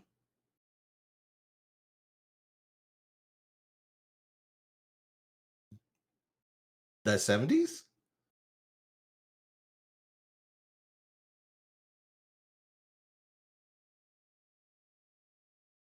That's fine. That isn't Die Hard. Die Hard could be on your list, but have something else. Oh, I hate you.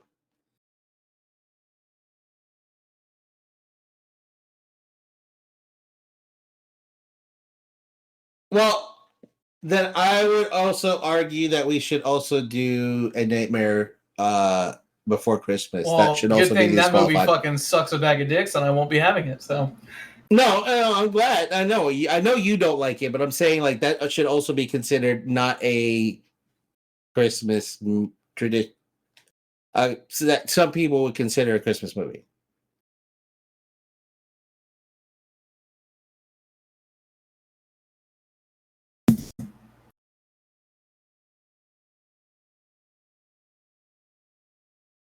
Oh, we know it is. Also holiday movie, and I'm not saying that to be ultra PC, whatever, but like I have one specifically in mind that's Hanukkah themed.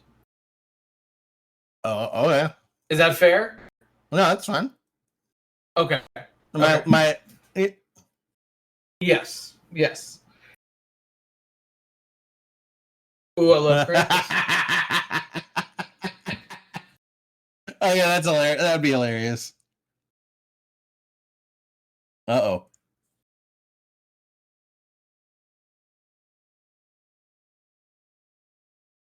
I won't include it. Aw. I can so there are some people who consider that movie a Christmas movie. I don't. There are some people who consider it a horror movie, and I do, even though I didn't put it on my list. Ooh, I got the. So we can't do Batman Returns. Yeah. A Nightmare Before Christmas.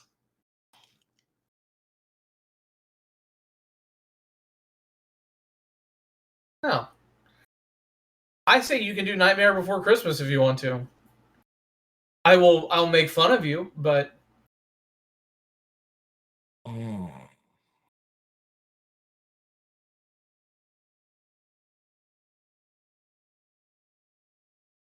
No Edward Scissorhands.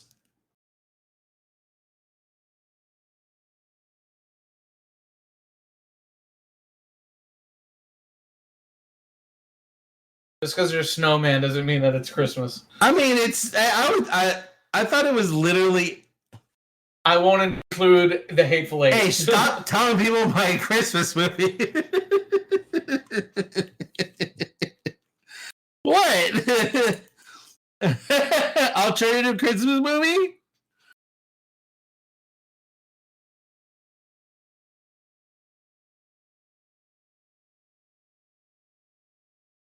I think so. just because it released.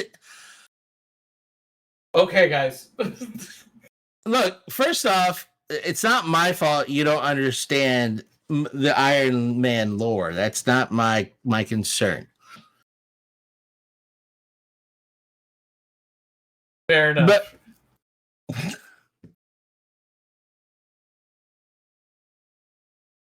But